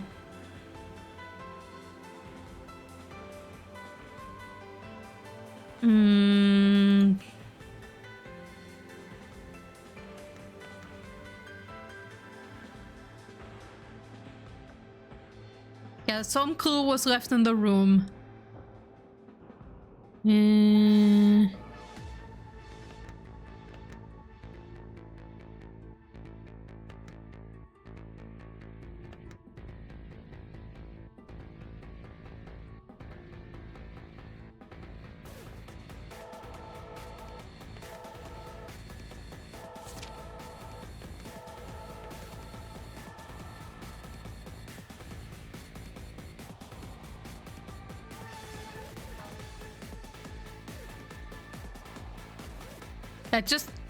It's just multiple times Battler statements just don't mesh with me. And it's not necessarily that I'm saying, oh, but Battler is saying is automatically a lie. It's more like I'm trying to match the statements with each other.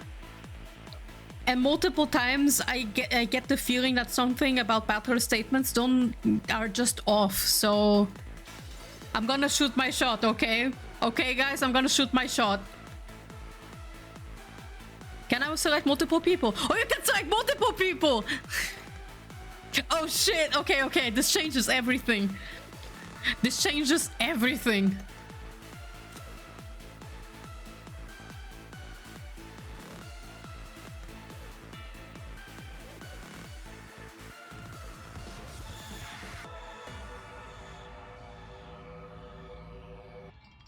Nothing suspicious was found inside the dining hall. Check their post and they announced that the two of them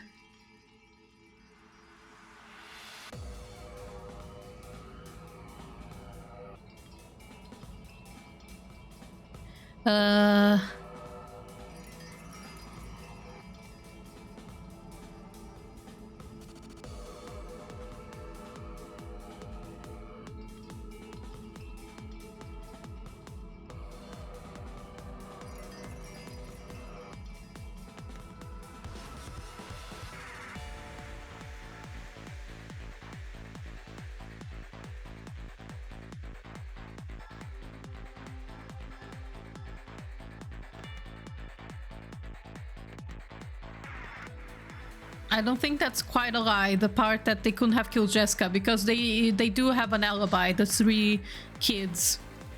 But the culprit can't be dead. But if we can select multiple people, this is hard for me. The culprit cannot die, because my thought was possibly that Kiria and Rudolph were not actually dead. Or maybe Eva. That they're not completely dead. And that their corpses were falsely analyzed. And that one of the said mistakenly dead people basically killed Jessica for the culprit, right? But since the culprit can't die, then we're just stuck with these three fellas. And, well, technically these two, but at the same time, it can't be George. It's already been stated that George cannot kill adults. Wait, who says that?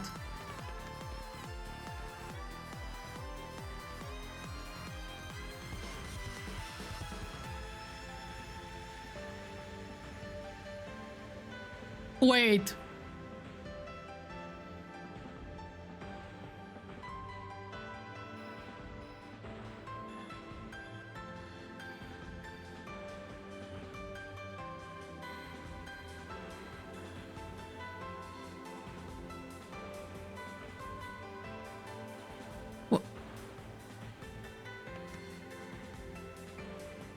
Who said that Maria can kill?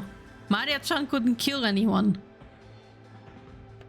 Because I just realized some of Maria's purple statements could be also lies. But she can't kill anyone, so that's why I'm automatically ruling her out.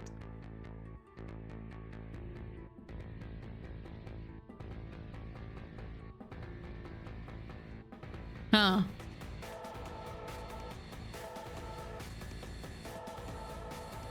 Everything is locked up perfectly, because this also kinda... The locked... this exact line just gets me a bit. Fuck it, we're shooting our shot. I'm just gonna say it's Battler only. Confirm. It's not Battler, is it? Oh god, it's not gonna be Battler, is it? セリフ以外のト書き部分に嘘はないことになっていたぞ。おう、俺も今気づいたとこだ。ベルンカステルは赤き真実でト書き部分には嘘がないことを宣言している。あら、気づかれちゃったみたいよ。いや、気づかなくちゃ始まらないわよ。ト書きで死亡を宣告されている奴はおらぬか。フィオ。そいつは本当に死んでいると断言できることになる。そしてそいつは自動的に犯人でないということになる。のみならず、そやつの紫は信頼できるということになる。ト書きで死亡を語られている人物を探してみよう。横たわっていたみたいな、生きてるようにも死んでるようにも見える曖昧な表現でないやつもだ。Oh, wait, I kinda glossed over the Shannon one. 頭からもう一度探すぞ。Yeah, I was told it was wrong. But essentially what I got the wrong answer, and the game just gave me a hint instantly. Oh my god, okay, I hecked up. Okay, so gotta check the purple once more by chapter. So we're gonna check the deaths. This time I'm actually gonna write it down.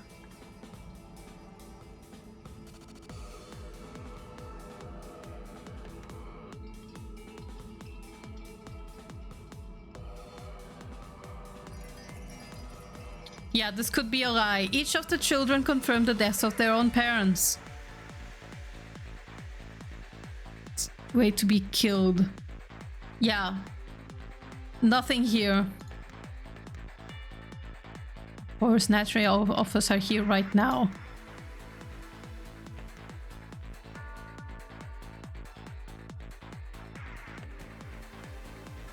Okay, no deaths have been narrated outside of purple here. Getting everyone's permission. In the end.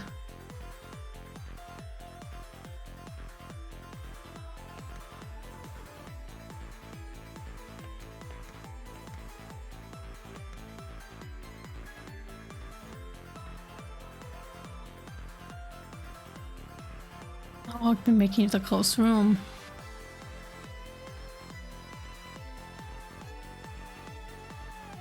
All of us servants were together the whole time.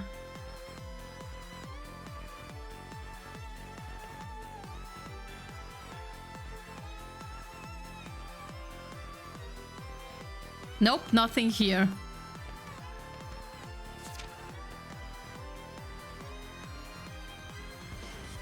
Yeah, Sharon-chan lying there in the rose garden. That doesn't say anything. I prayed she was alive.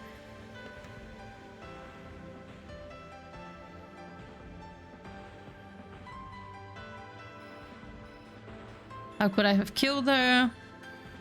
Yeah, George couldn't kill Shannon. Only George had an alibi.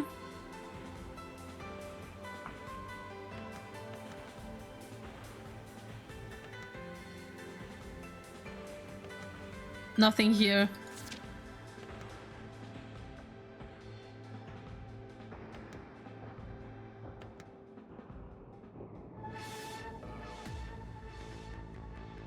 Okay, it's not necessary that maybe Goda and Kumasada died instantly, but I don't think Nanjo is the culprit, so that's why I'm assuming his purple text is true. So far, the only very confirmed deaths we have are Goda plus Kumasawa.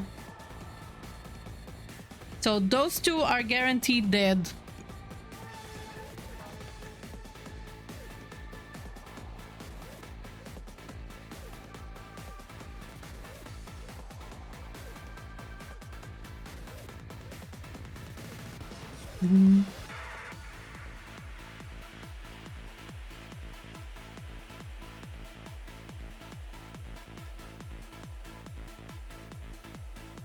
Yeah, I think what Batter is saying here is a lie.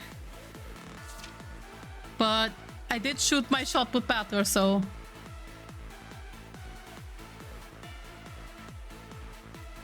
Well, we do know what Jessica says is the truth, so we can confirm when Jessica speaks it, it's true. Right? Kinda.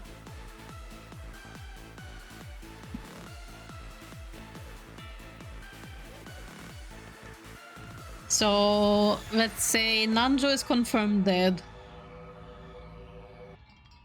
So let me write this down.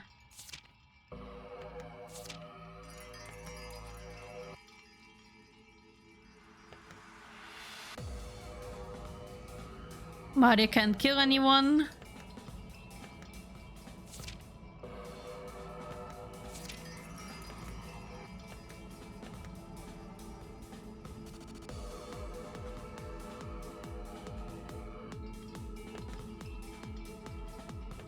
Huh.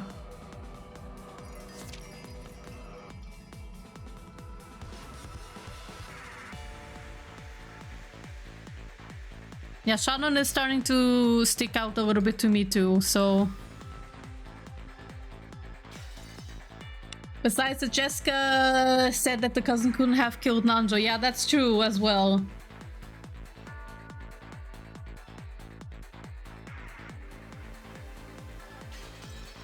Could it be that Shannon is not dead? I'm gonna attempt this. Shit! It wasn't correct. バトラ見よ。第7の番の南條については、ト書きではっきりと殺されたと記されているぞ。Yeah, Godak, Masa, and Nanjo have confirmed super dead. 俺も見つけたぜ。第8の番のジェシカについて、ト書きではっきりと無残な死体だったと記している。Okay, Jessica's confirmed dead. ということは、つまり南條先生とジェシカ、この2人は確実に死んでいるということ。そしてそれは南條とジェシカが犯人ではないことを示しているというわけだ。そしてそれはこの2人の紫発言は赤き真実も同然というわけだ。南條とジェシカの紫発言を書き出してみよう。The pair give each other a high five. Finally, they have found their first big clue. A safe slice on the roll with a needle in it. They had discovered some purple statements they could trust. これは赤き真実も同然だ。ようやく見えてきたぞ。南條先生が犯人でないことが確定なら、第一、私でなくとも誰も検視を誤らないが大きな意味を持ってくる。Yeah, true. 誰であっても検視は誤らないということ。犯人でないことが確定したこの2人、南條先生とジェシカによって行われた検視は絶対に信用できるってことだ。つまり南條とジェシカが死亡を確認した人物もまた犯人ではないことが確実になるというわけだ。あっちゃー、順調ね。不思議なものね。順調だと悔しいけれど。行き詰まられてもそれはそれで退屈だわ。よし、この二人の検視をチェックして犯人ではありえない人物を探してみよう。 Hint time. Yep, indeed hint time, because I can't seem to crack this exactly. Okay, let me try again. Check the purple. By character. This time I'm gonna check by character. So, Jessica. I found that the windows of the rooms were all closed. Yeah. Able to enter or leave until the police arrived. Closed rooms, basically. We all went outside to look for them. True. At the very least, George Nissan couldn't have possibly killed Shannon. Can we? Because of this, we can rule out George, right? I'm writing down only the characters that can't be considered culprits right now. Goda and Kumasawa-san are both dead. Yeah, she confirmed it.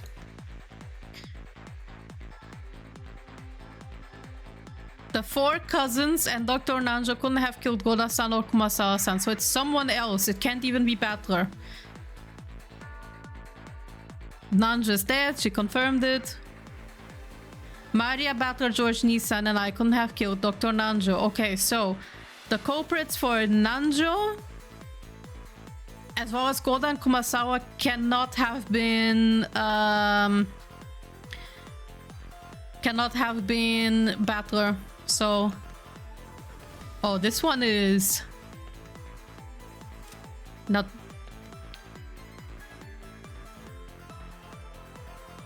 No one is going to mistakenly confirm a death, even those other than myself. Okay, Kraus and Nazi are confirmed dead. Kraus plus Natsuhi. Alright. For Twilight, right? That's... The fourth Twilight was the one with Shannon, wasn't it? Okay, so Shannon is in fact confirmed dead. Shannon plus Kanon are also both dead.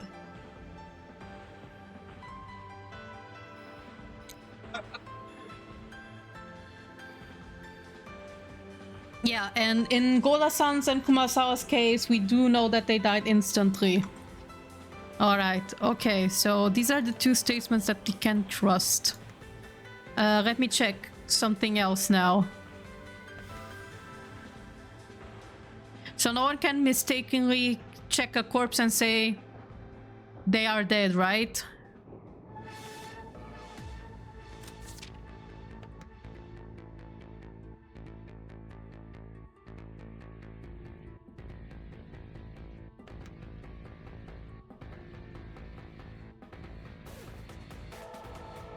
Yeah.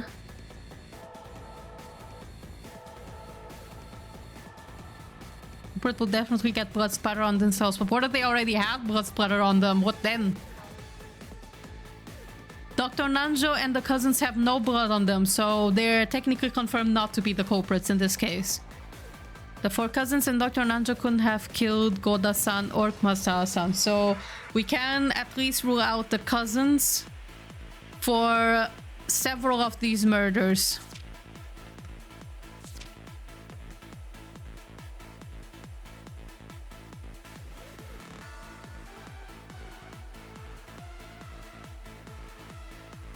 One unlocked the door with a master key. Okay. Eva, Hideyoshi, Rudolph, Kirie, Rosa-sama, Kenji-san. 6 people were all... In all, were lying there covered in blood. They were covered in blood, but not confirmed dead. That's what why I'm like, Okay, so...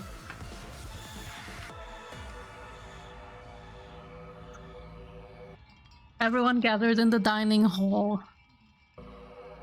So, checking the corpses, there was a chance they might have been alive. Still, everyone was shaking them desperately. But it was no use. Each of the children confirmed the deaths of their own parents. Oh, this becomes a bit tricky.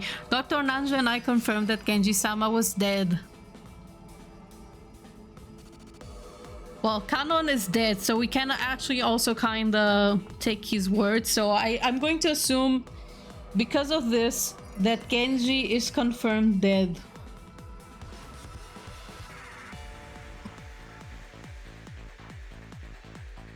All of the victims died instantly.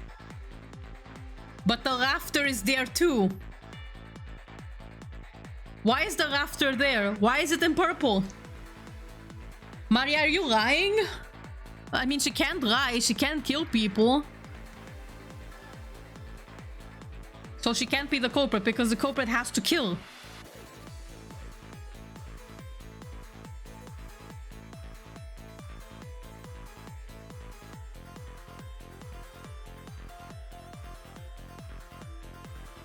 Let me check something.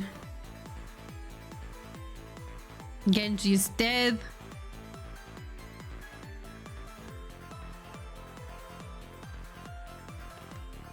Each of the children confirmed the deaths of their own parents only, so...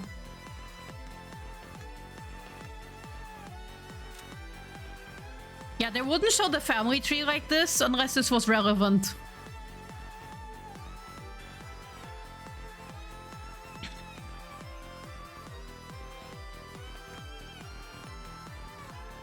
Yeah, this is why Kanon and Nanjo had to confirm that Genji died, because he technically has no relatives.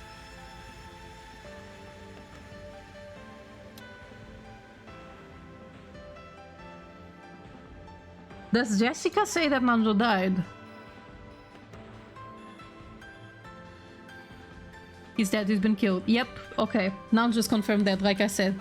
So far... Kraus and Nazi are confirmed dead.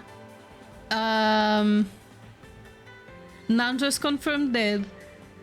George is confirmed to not be the culprit, so I'm going to add him to the list. So this entire top row, all these three, it can't be possible. George, it can't be possible. Maria, I'm starting to raise my eyebrow, but it does say that she can't kill, right? And it's someone else who says that.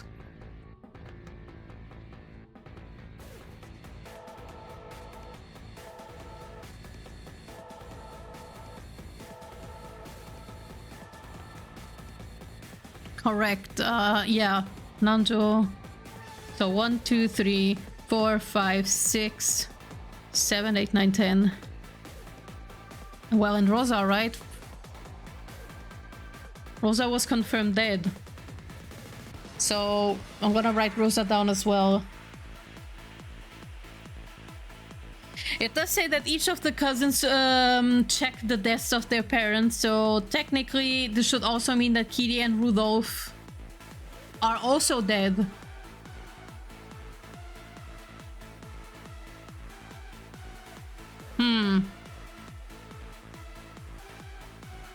Well, I'm gonna write Eba and Hideyoshi down as well, because we know that George can't be the culprit, so Eva and Hideyoshi.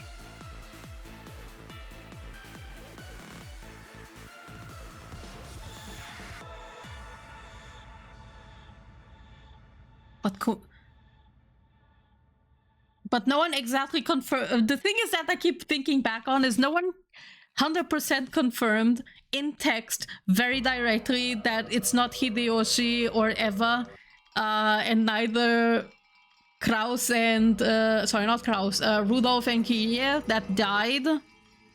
No one directly confirms it. Kumasa only says they were covered in blood. But Shannon does say that the cousins each confirmed the deaths, and since she does die, then we can confirm that it's not Shannon, right? You know what? I'm still gonna shoot my shot. You know what I'm gonna do? I'm gonna try choosing a whole family. Since I can't choose multiple people, I'm gonna try. What if... Well, Maria can't kill, right? But what if she can, after all? You know what? I'm gonna do these three first.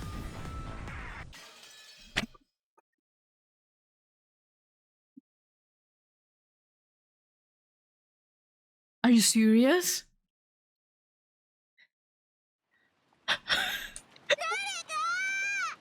I literally dropped my notes like I was just shit kidding. I was gonna do Battler, Rudolph Kirie, and then I was gonna do Eva Hideyoshi George and then Rosa Maria just to see if it works. What the fuck? What the fuck?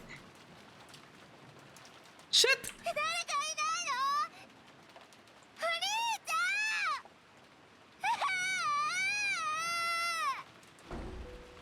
Anja flew out of the guest house sobbing. Is there anyone still alive on this island? When she checked the cousin room earlier, it had been completely empty. However, she emptied that she hadn't seen Battler, George, or Maria's bodies. What she didn't know was whether this meant that they were safe or whether she was about to be reunited with them as corpses.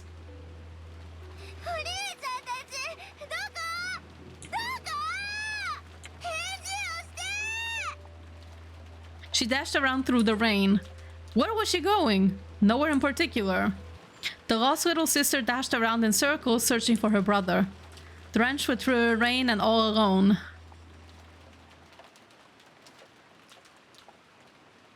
Eventually, I thought I heard my brother's voice from beyond the bush. No, it wasn't just his voice. I heard Jojo Nichan's and Mario Nechan's voices too. I called out at the top of my lungs, but they didn't answer. But it's okay now. They're right there. Just on the other side of the fence. I could even faintly see them through the fence.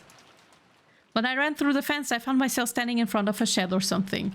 Must it be a shed to store tools for the rose garden? The three of them were standing in front of the shed. I cried out, my voice didn't reach them. Even though I yelled so loudly? Something felt very wrong about all this. When people hear a voice, even when they pretend not to have heard it, their bodies tend to show some sign that they've noticed. However, there was no trace of that in the three of them. Even though I was screaming so loud, it truly wasn't reaching their ears. The instant I understood that, my dash towards them slowed and came to a halt. Though we appeared to be in the same world, we were actually in different worlds entirely. It was like seeing someone on TV. Or was it more like seeing a ghost? I could see them clearly, but as far as they were concerned, I didn't exist. After all, look. Even if I stand in front of them, their eyes can't see me. If I try and touch them, will I really be able to? What if my hand just went right through? I was so scared at the thought that I could do nothing but stand there in shock, even though I was so close to them. Yeah, I don't fucking know either, man.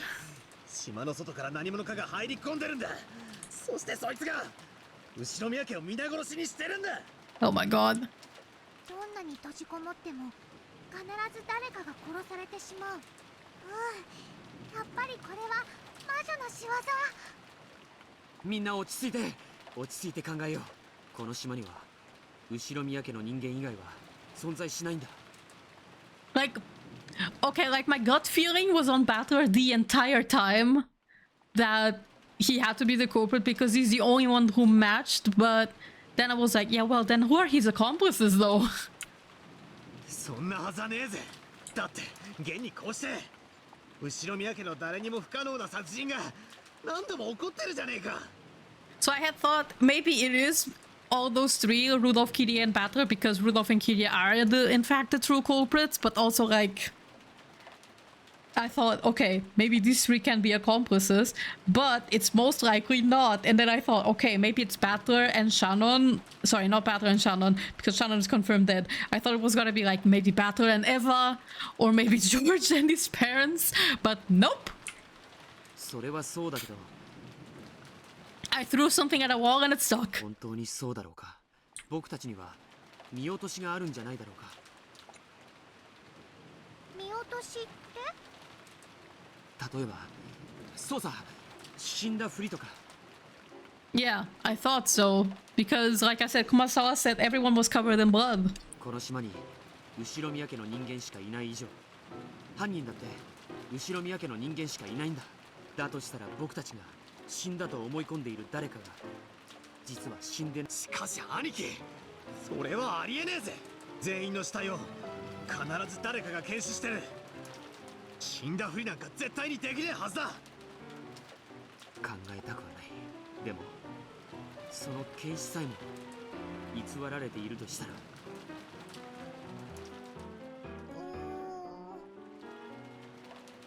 つまりこういうことさ。 Oh, maybe it's a loophole. Maybe there's a little loophole. Unless someone confirms it directly, like, oh yeah, these people are 100% dead. If Battler basically by proxy said, oh yeah, my parents are dead, and someone repeats it as a whole, maybe that's a way you can stealthily sneak a lie in a purple statement.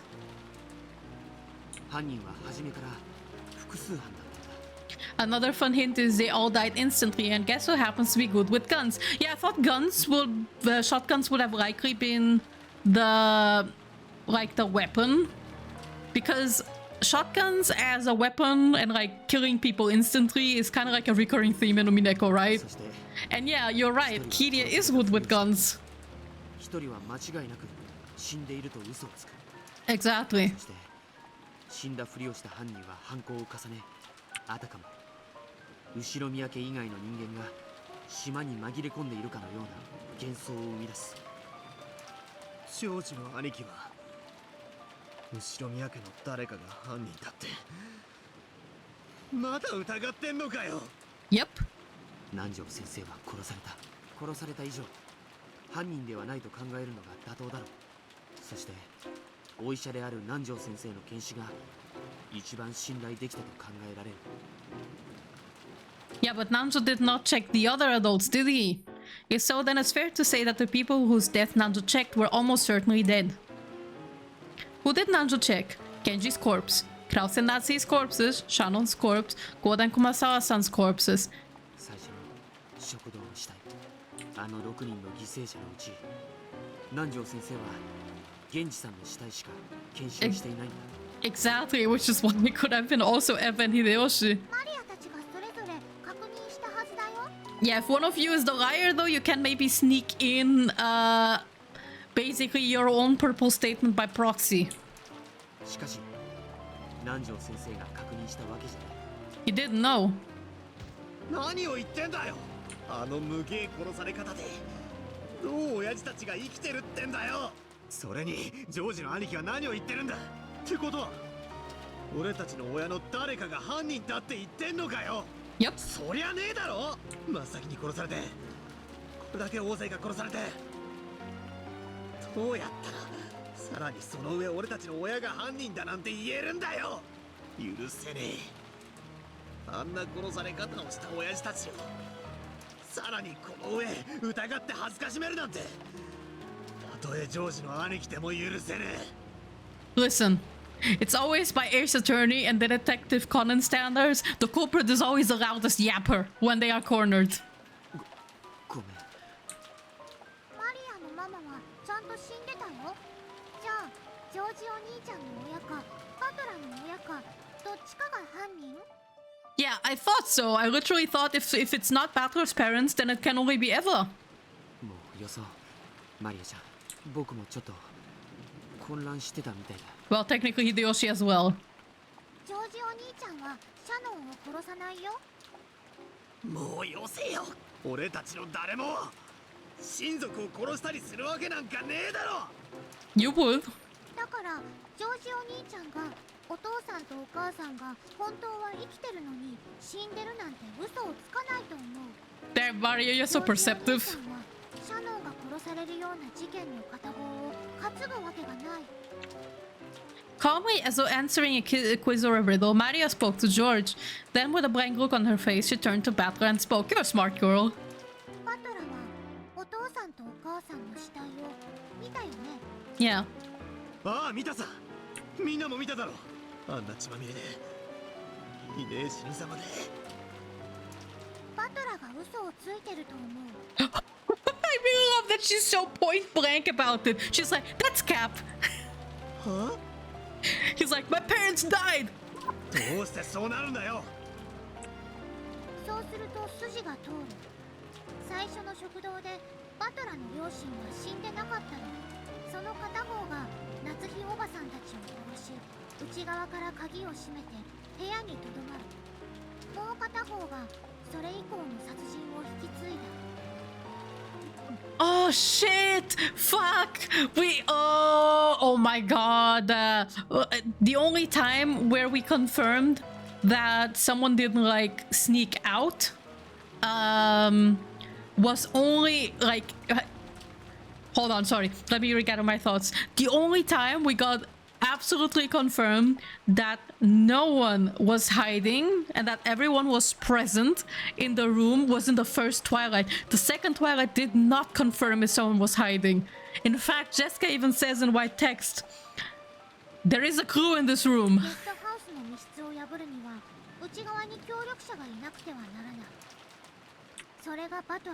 Yeah. And Butler was lying about the...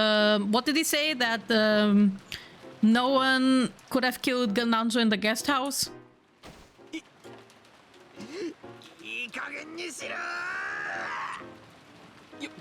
よさないかバトラ君マリアちゃんもやっと頭の中の狼と羊のパズルがぴったりと収まった Oh my god, this is why Maria had to...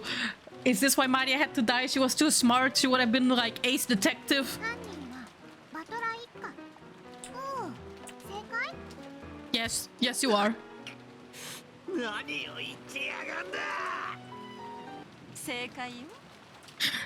Uh-oh. Oh. Oh, look who it is.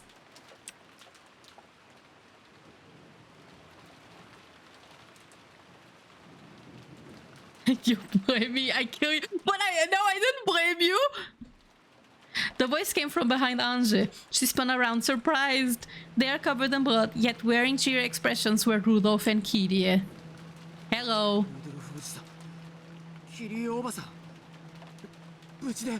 I should have known the fact that you could sneak your own purple eye into someone else's statement. After saying that much, George realized what his words meant, and his face twisted into an expression of shock and horror. Maria wasn't surprised. However, she showed no joy at having her answer proved correct. And as for Butler, Angie saw it. That terrible expression, one that she would never forget as long as she lived. It was a demon smile.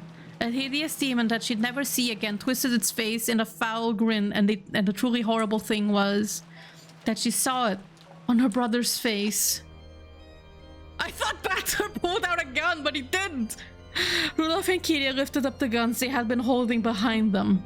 The barrels pointed at the foreheads of George, who staggered backwards, and Maria, who grinned as though she was beyond caring at what happens next. She just wants to go to the Golden Land. There was a flash of lightning and a crack of thunder. Nothing more could be heard. Then, as George and Maria were snapped around by that roar, the strings holding them were snipped. The two dolls fell into puddles with a splash and stopped moving.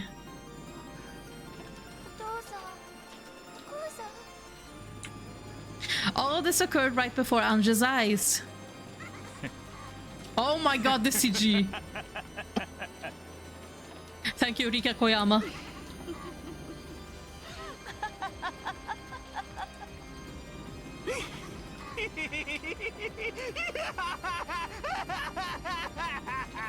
Jesus fucking Christ, Daisuke Ono is really giving it.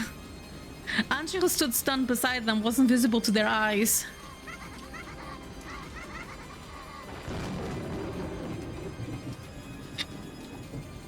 Shocking scene, alright, but I'm more marveling at how the voice actors' performances. They guffawed. Guffawed? Oh god, I don't even know how to pronounce this word. Sorry. They guffawed, overcome with laughter. Then right in front of Angie, they started joking and complimenting each other on their kills so far. The three hideous faces, the faces of her family, made Angie want to cry and vomit at the same time, and she felt as though she would suffocate. Angie dashed away, covering her mouth. I think Butler and Beato don't mind uncovering this, but I think the reason Bern took Angie hostage was so that she could force her to see this again. We saw how gleeful she was in episode 7 showing her this. No wonder she wants to do it again. Angie dashed away, covering her mouth. She wanted to escape the disgusting laughter coming from her beloved family as soon as possible. Then she slipped and fell face down in a puddle of mud. She didn't try to get up. In fact, she instead chose to cover her ears to block out the disgusting laughter that she could still hear. And she did. From the shadows of the fences and bushes in this inky black rose garden, several dark things slipped into sight. Ah! The goats! Oh, hi. Anja looked around in surprise to see eerie black shapes appearing from all over the garden and slowly surrounding her. It was a crowd of people with goat heads. Their outfits were all different. Some wore suits, while others were dressed casually. However, all of them were covered with darkness, and all of them had goat heads. Anja, bewildered, accidentally let her hands fall from her ears. By now, she couldn't hear that disgusting laughter. However, in their place, she could hear the words spoken by the goats.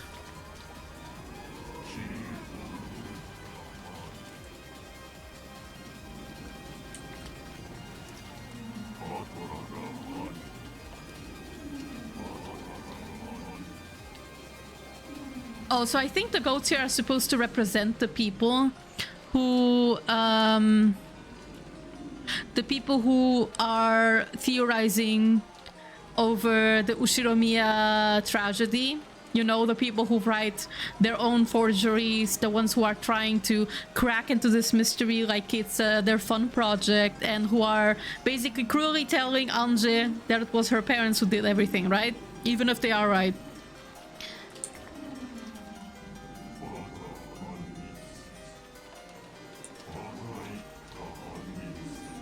Yep, just as I said.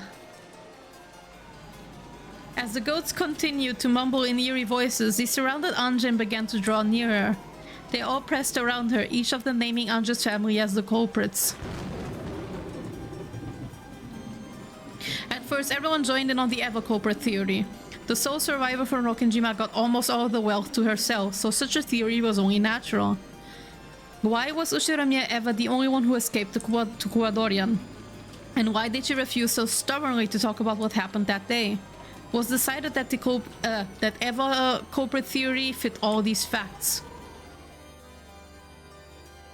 However, when Eva died of illness and people learned that all the vast wealth she had created by unscrupulous means would go to Anje, public opinion, or rather the forgers, created and spread a new culprit theory. This was the Rudolph's family culprit theory. If it was normal for everyone to come to the family conferences, why was Anja the only one who didn't come this time? Did Rudolph's family have some reasoning for not bringing the young Anja with them? They did take Battler, but he wasn't Kirya's son.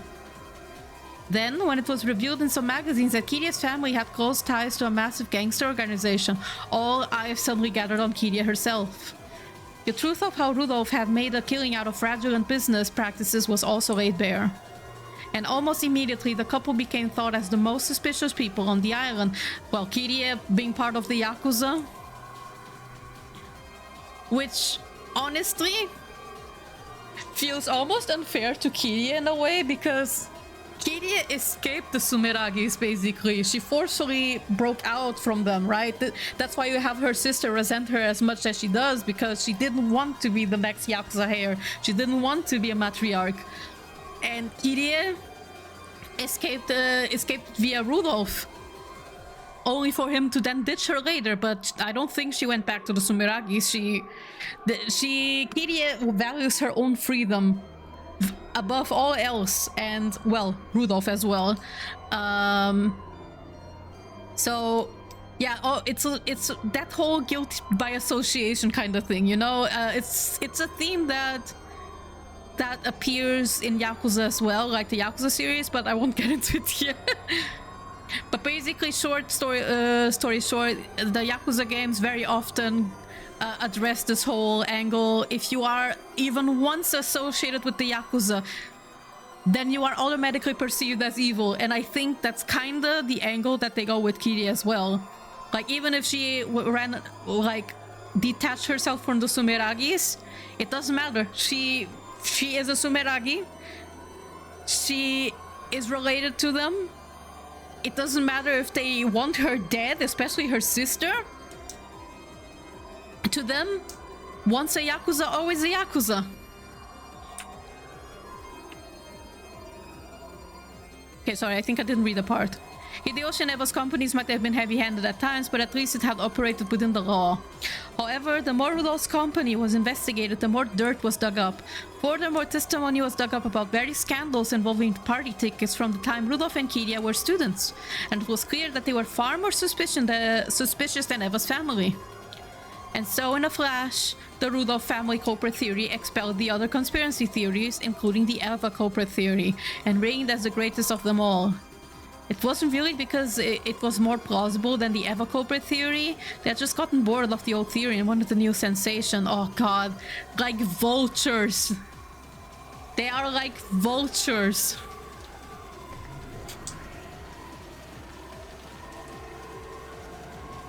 Now a new plan initiates. Yeah, I guess this whole plan was a plan to fuck up Anja to begin with.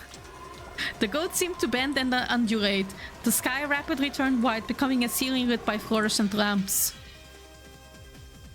Oh, we are in Anja Mort. The goats had changed completely, becoming the shapes of girls wearing goat masks. All the girls were wearing the same clothes. It was a uniform. The uniform of St. Lucia Academy. Like, world's worst academy? 本当の犯人はルドルフとキリエなんだって。聞いた聞いた。後ろ宮エヴァって確か本人は毒殺されてるって訴えてんでしょ。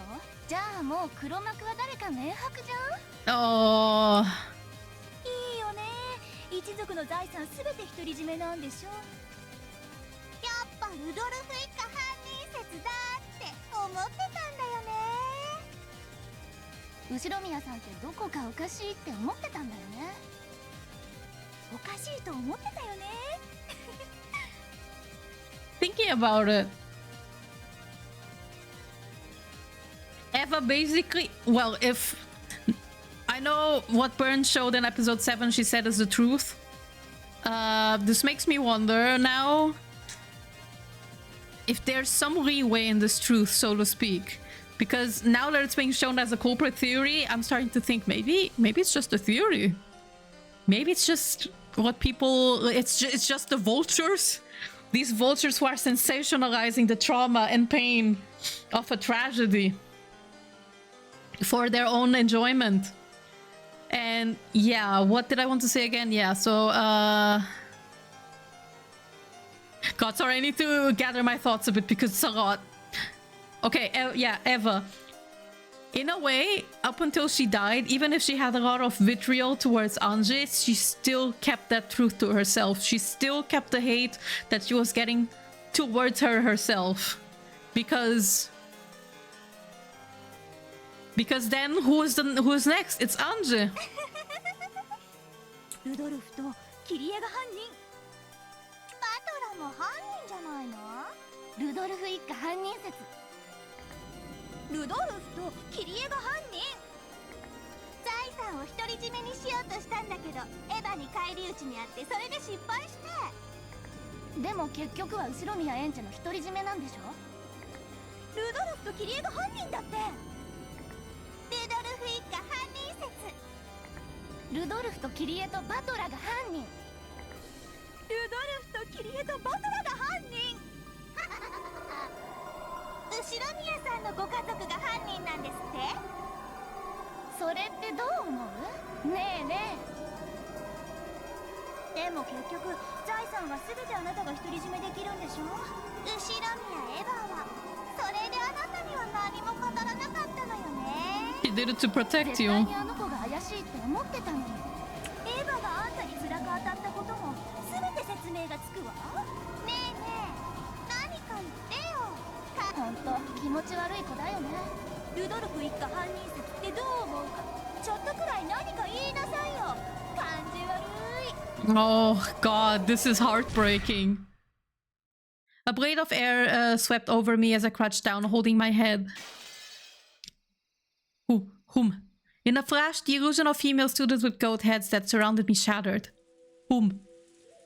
I was curled up in a puddle in the rainy rose garden, surrounded by goats, but then those goats were also sliced in half, and the upper half slid to the side. It was like seeing a master swordsman slicing through a stick of bamboo. Oh, was it? Is it Willard? こっち。The voice came from that black cat. That black cat with the bell had guided me here.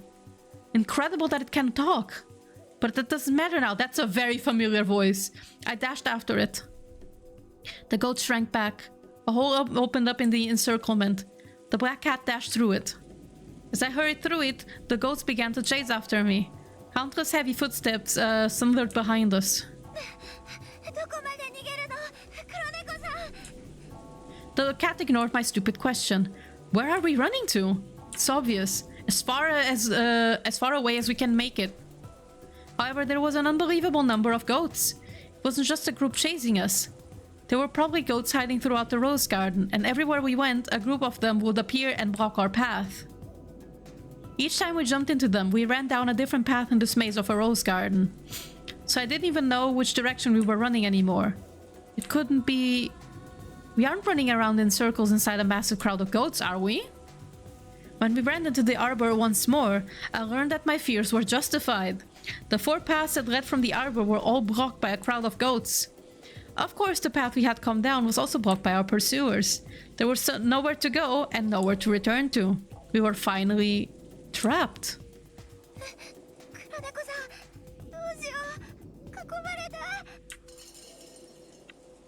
The black cat glared at the goats that surrounded us, standing on guard. It's all over for us. At that moment, I found myself floating in the air.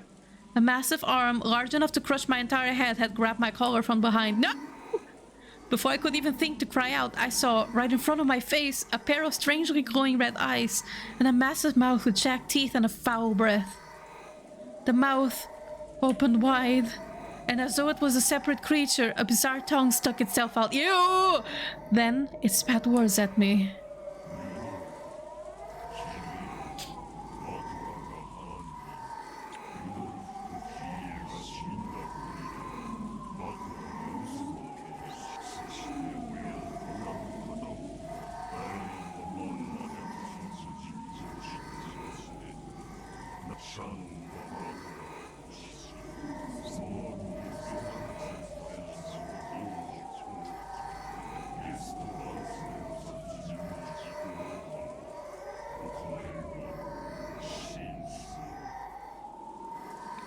This could absolutely never be the truth. And that's because, for me, I don't think Battler could ever kill Shannon. Like, come on, are you insane?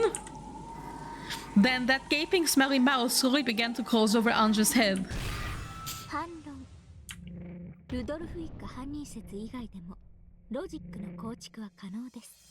Oh!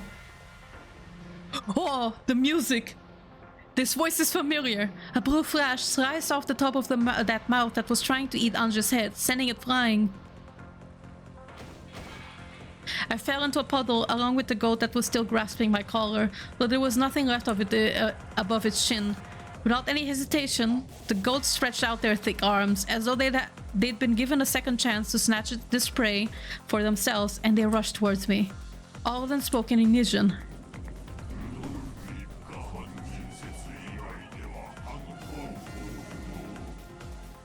Untrue.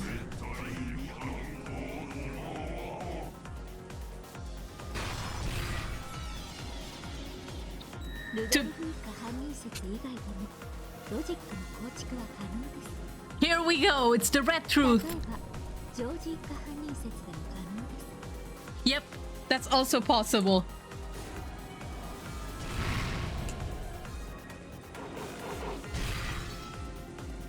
Like, here's the thing, George cannot kill other adults, but he could kill a child. This means he could kill Mania and everyone who's younger than him. He could not kill Shannon, but Eva and Hideyoshi could. They could do the murders that George could not.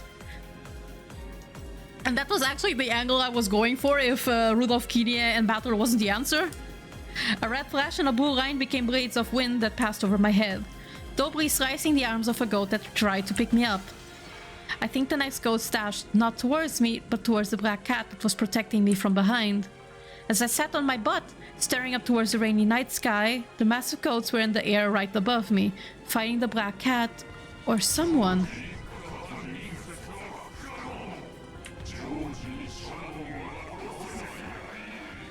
But Eva and Hideyoshi can.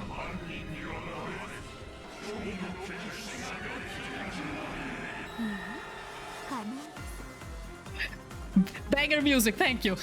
犯人は殺人者のことと定義されています。そして殺人は登場人物に対して行われたものにしか限定しないとは言っていません。すなわちジョージが当該ですでに本件以外の殺人を犯していたならば、この島で誰も殺さなかったとしても犯人であり嘘をつくことが可能というわけです。That is actually a very creative way to read into this mystery. A deep red curse bit into the goat.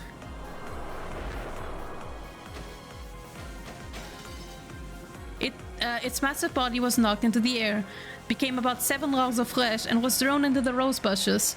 This time, the terrible force of the attack shocked the goats. They faltered, shook, and stepped back. Finally, I understood.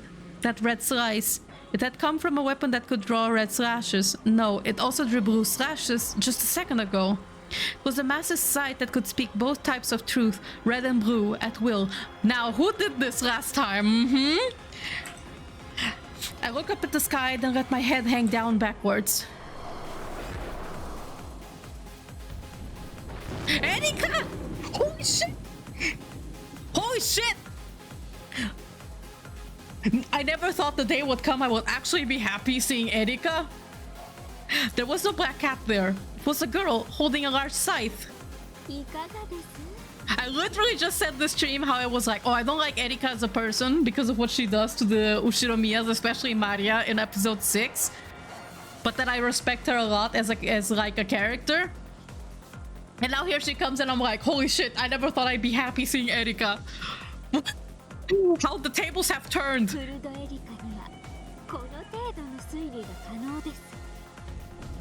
When the crowd of goats recognized the girl who called herself Erika, a stir passed through it. Well, Bern, you didn't want to pick her up.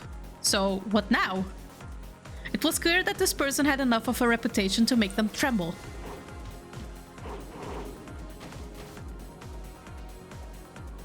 Erika lifted me up, flew into the air, and landed on top of the arbor. Then she let go of me and, still wielding her scythe, made an elegant curtsy to the crowd of goats surrounding us.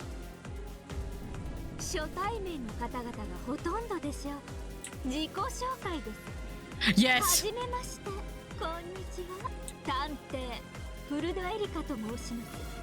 ルドルフ一家犯人説しか思いつかない石ころ頭どもはどうぞお引き取りを、あるいは私を論破できるおつもりでいる皆さんはどうか歓迎を。無論私も歓迎して差し上げます。Well, Anje, who is she a piece? Because she was Bern's piece for a while, right? Well, if Erika's free and Anje and Erika are both independent pieces, what could that mean?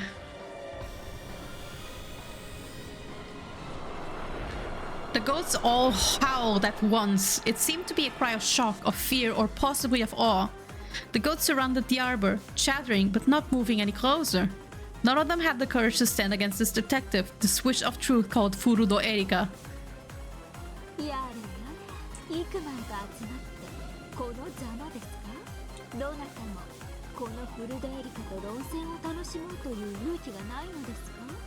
Doesn't seem like it. Dranor, come pick up your girlfriend. お開きにさせていただきましょう。さりとてこのフルドエリカ、石頭の間抜け諸君を一人一人論破していくほど時間が余ってもおります。後片付けは彼女にお願いすることとしましょう。お願いします。Who? When Erika cried out, red cracks opened in the dark night sky. It looked like the spiderweb-shaped fissures that appear when a glass window had been struck hard. It's Eva Beatrice! Or was it more like blood-red spiderweb? It's her! It's Eva Beatrice! A laugh rang out through the spiderweb-covered world. A witch's laugh. It sounded somehow familiar to Anje. And there, standing on the spiderweb and gazing down on the goats, who must have looked like trapped bugs, was the witch.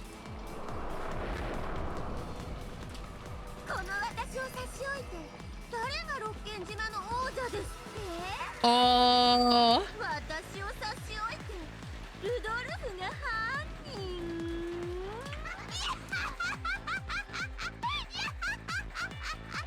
Oh. Oh, look at her go. Slay Queen. It was the witch who had hidden inside of Eva. A witch of the future who would one day call herself the Endless Witch after the catbox closed over this world.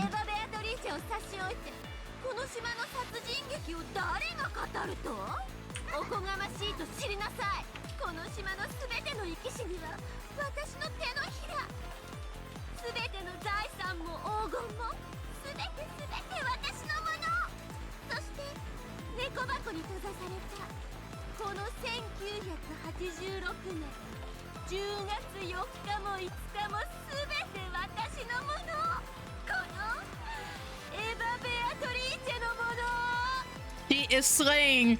She is thriving. Her crops are growing. Her acne is clear. Her bank account is full. She is so... She's shining. Eva swung her once winged staff at the crowd of foolish goats beneath her, proclaiming their deaths. The ceiling of spiderwebs that covered the heavens plummeted, and more spiderwebs seeped out of the ground at the goats' feet. Then the webs from above and below met, and thousands upon thousands of goats were caught in the grasp. Then, as Eva swung her staff, it swirled, around and around like egg yolk being mixed in a bowl. Eventually, it was all packed into a massive blood-red goo. The moans of goats drifted out from the inside. That entire crowd had been compressed into a meatball of a few meters across.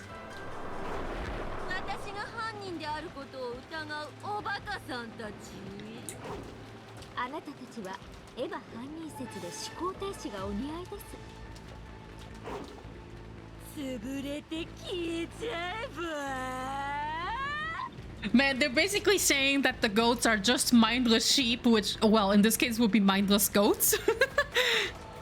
Who are just like, oh, this is surely the right theory, and then just leave and go find something else to entertain themselves with. Because they have no love for Umineko. They just want to prove their theories right, rip the guts out, and then it's done. But okay, this looked like a very good point to finish the scene. Oh, everything is red. Holy shit. Holy shit. Okay, but we're gonna do this for another time because it's very late and I need to go to bed. Still got some work to do tomorrow. So I'm gonna do another save state just in case. So here we go. Then let me go back to the title. And switch over to the chatting screen. Give me a sec.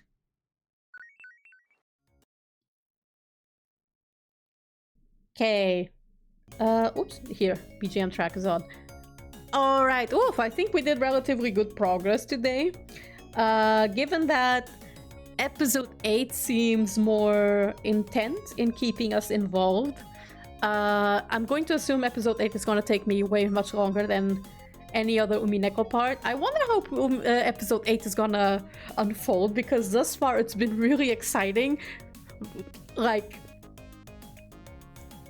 I'm still kind of surprised that I threw shit at a wall and it stuck, because I was like, no, Battle, it has to be the culprit in this mystery. I have to find a combination that works. And then it was the first one that I shot for. But okay, so given that, let me check who we can raid before we go. But holy shit, thus far this episode has been a really good time. Quite impressive. I really like how it's a change and we have to actively participate in Umineko. Like, I really, really like that. And it makes this episode feel more personal, doesn't it? It's more, you're more personally involved. You get to, like, after 7 episodes and over 90 or 100 hours of reading, you finally get to be part of this, right? And it's incredible. And I'm happy that Ryukishi decided to be kind of creative with this.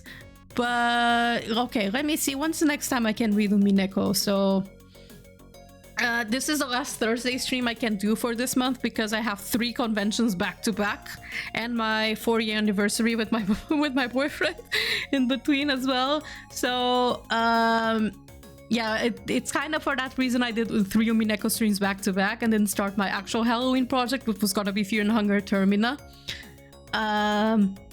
But we're gonna take Fear and Hunger Termina for another time because I still need to purchase the game. And most likely next month, other than Umineko, like my next gaming project will probably be Shadow Generations. So, okay, let's see. The next Tuesday on the 15th, I'll probably be continuing with Shaman King, Master of Spirits, and we'll likely close it out there. The 22nd, I very likely will not stream. 24th, not either. 29th, I might stream. Maybe, we'll see. But I can't guarantee it because we're gonna be after the max and I'm not sure how recovered I will be after going 2 conventions back to back.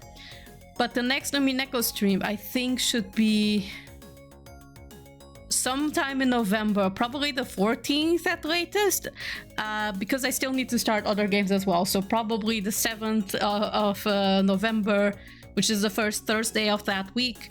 I'll probably be choosing something else, but I think we'll be continuing with the episode 8 sometime in November 14th. So it's gonna be a long span of time I won't be able to stream Umineko because yeah, unfortunately, literally next week I'm not here on Thursday. I'm not here on the 24th, and I'm on my 4th anniversary date with my boyfriend on the 31st on Halloween.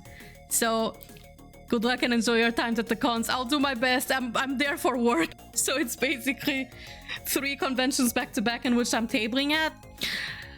So I'm not sure if I'll have the time, but I actually wanted to try and make a few Umineko stickers for mechs, but I'm not sure if I'll have the time because I need to finish commission work. So we'll see if we'll have Umineko stickers.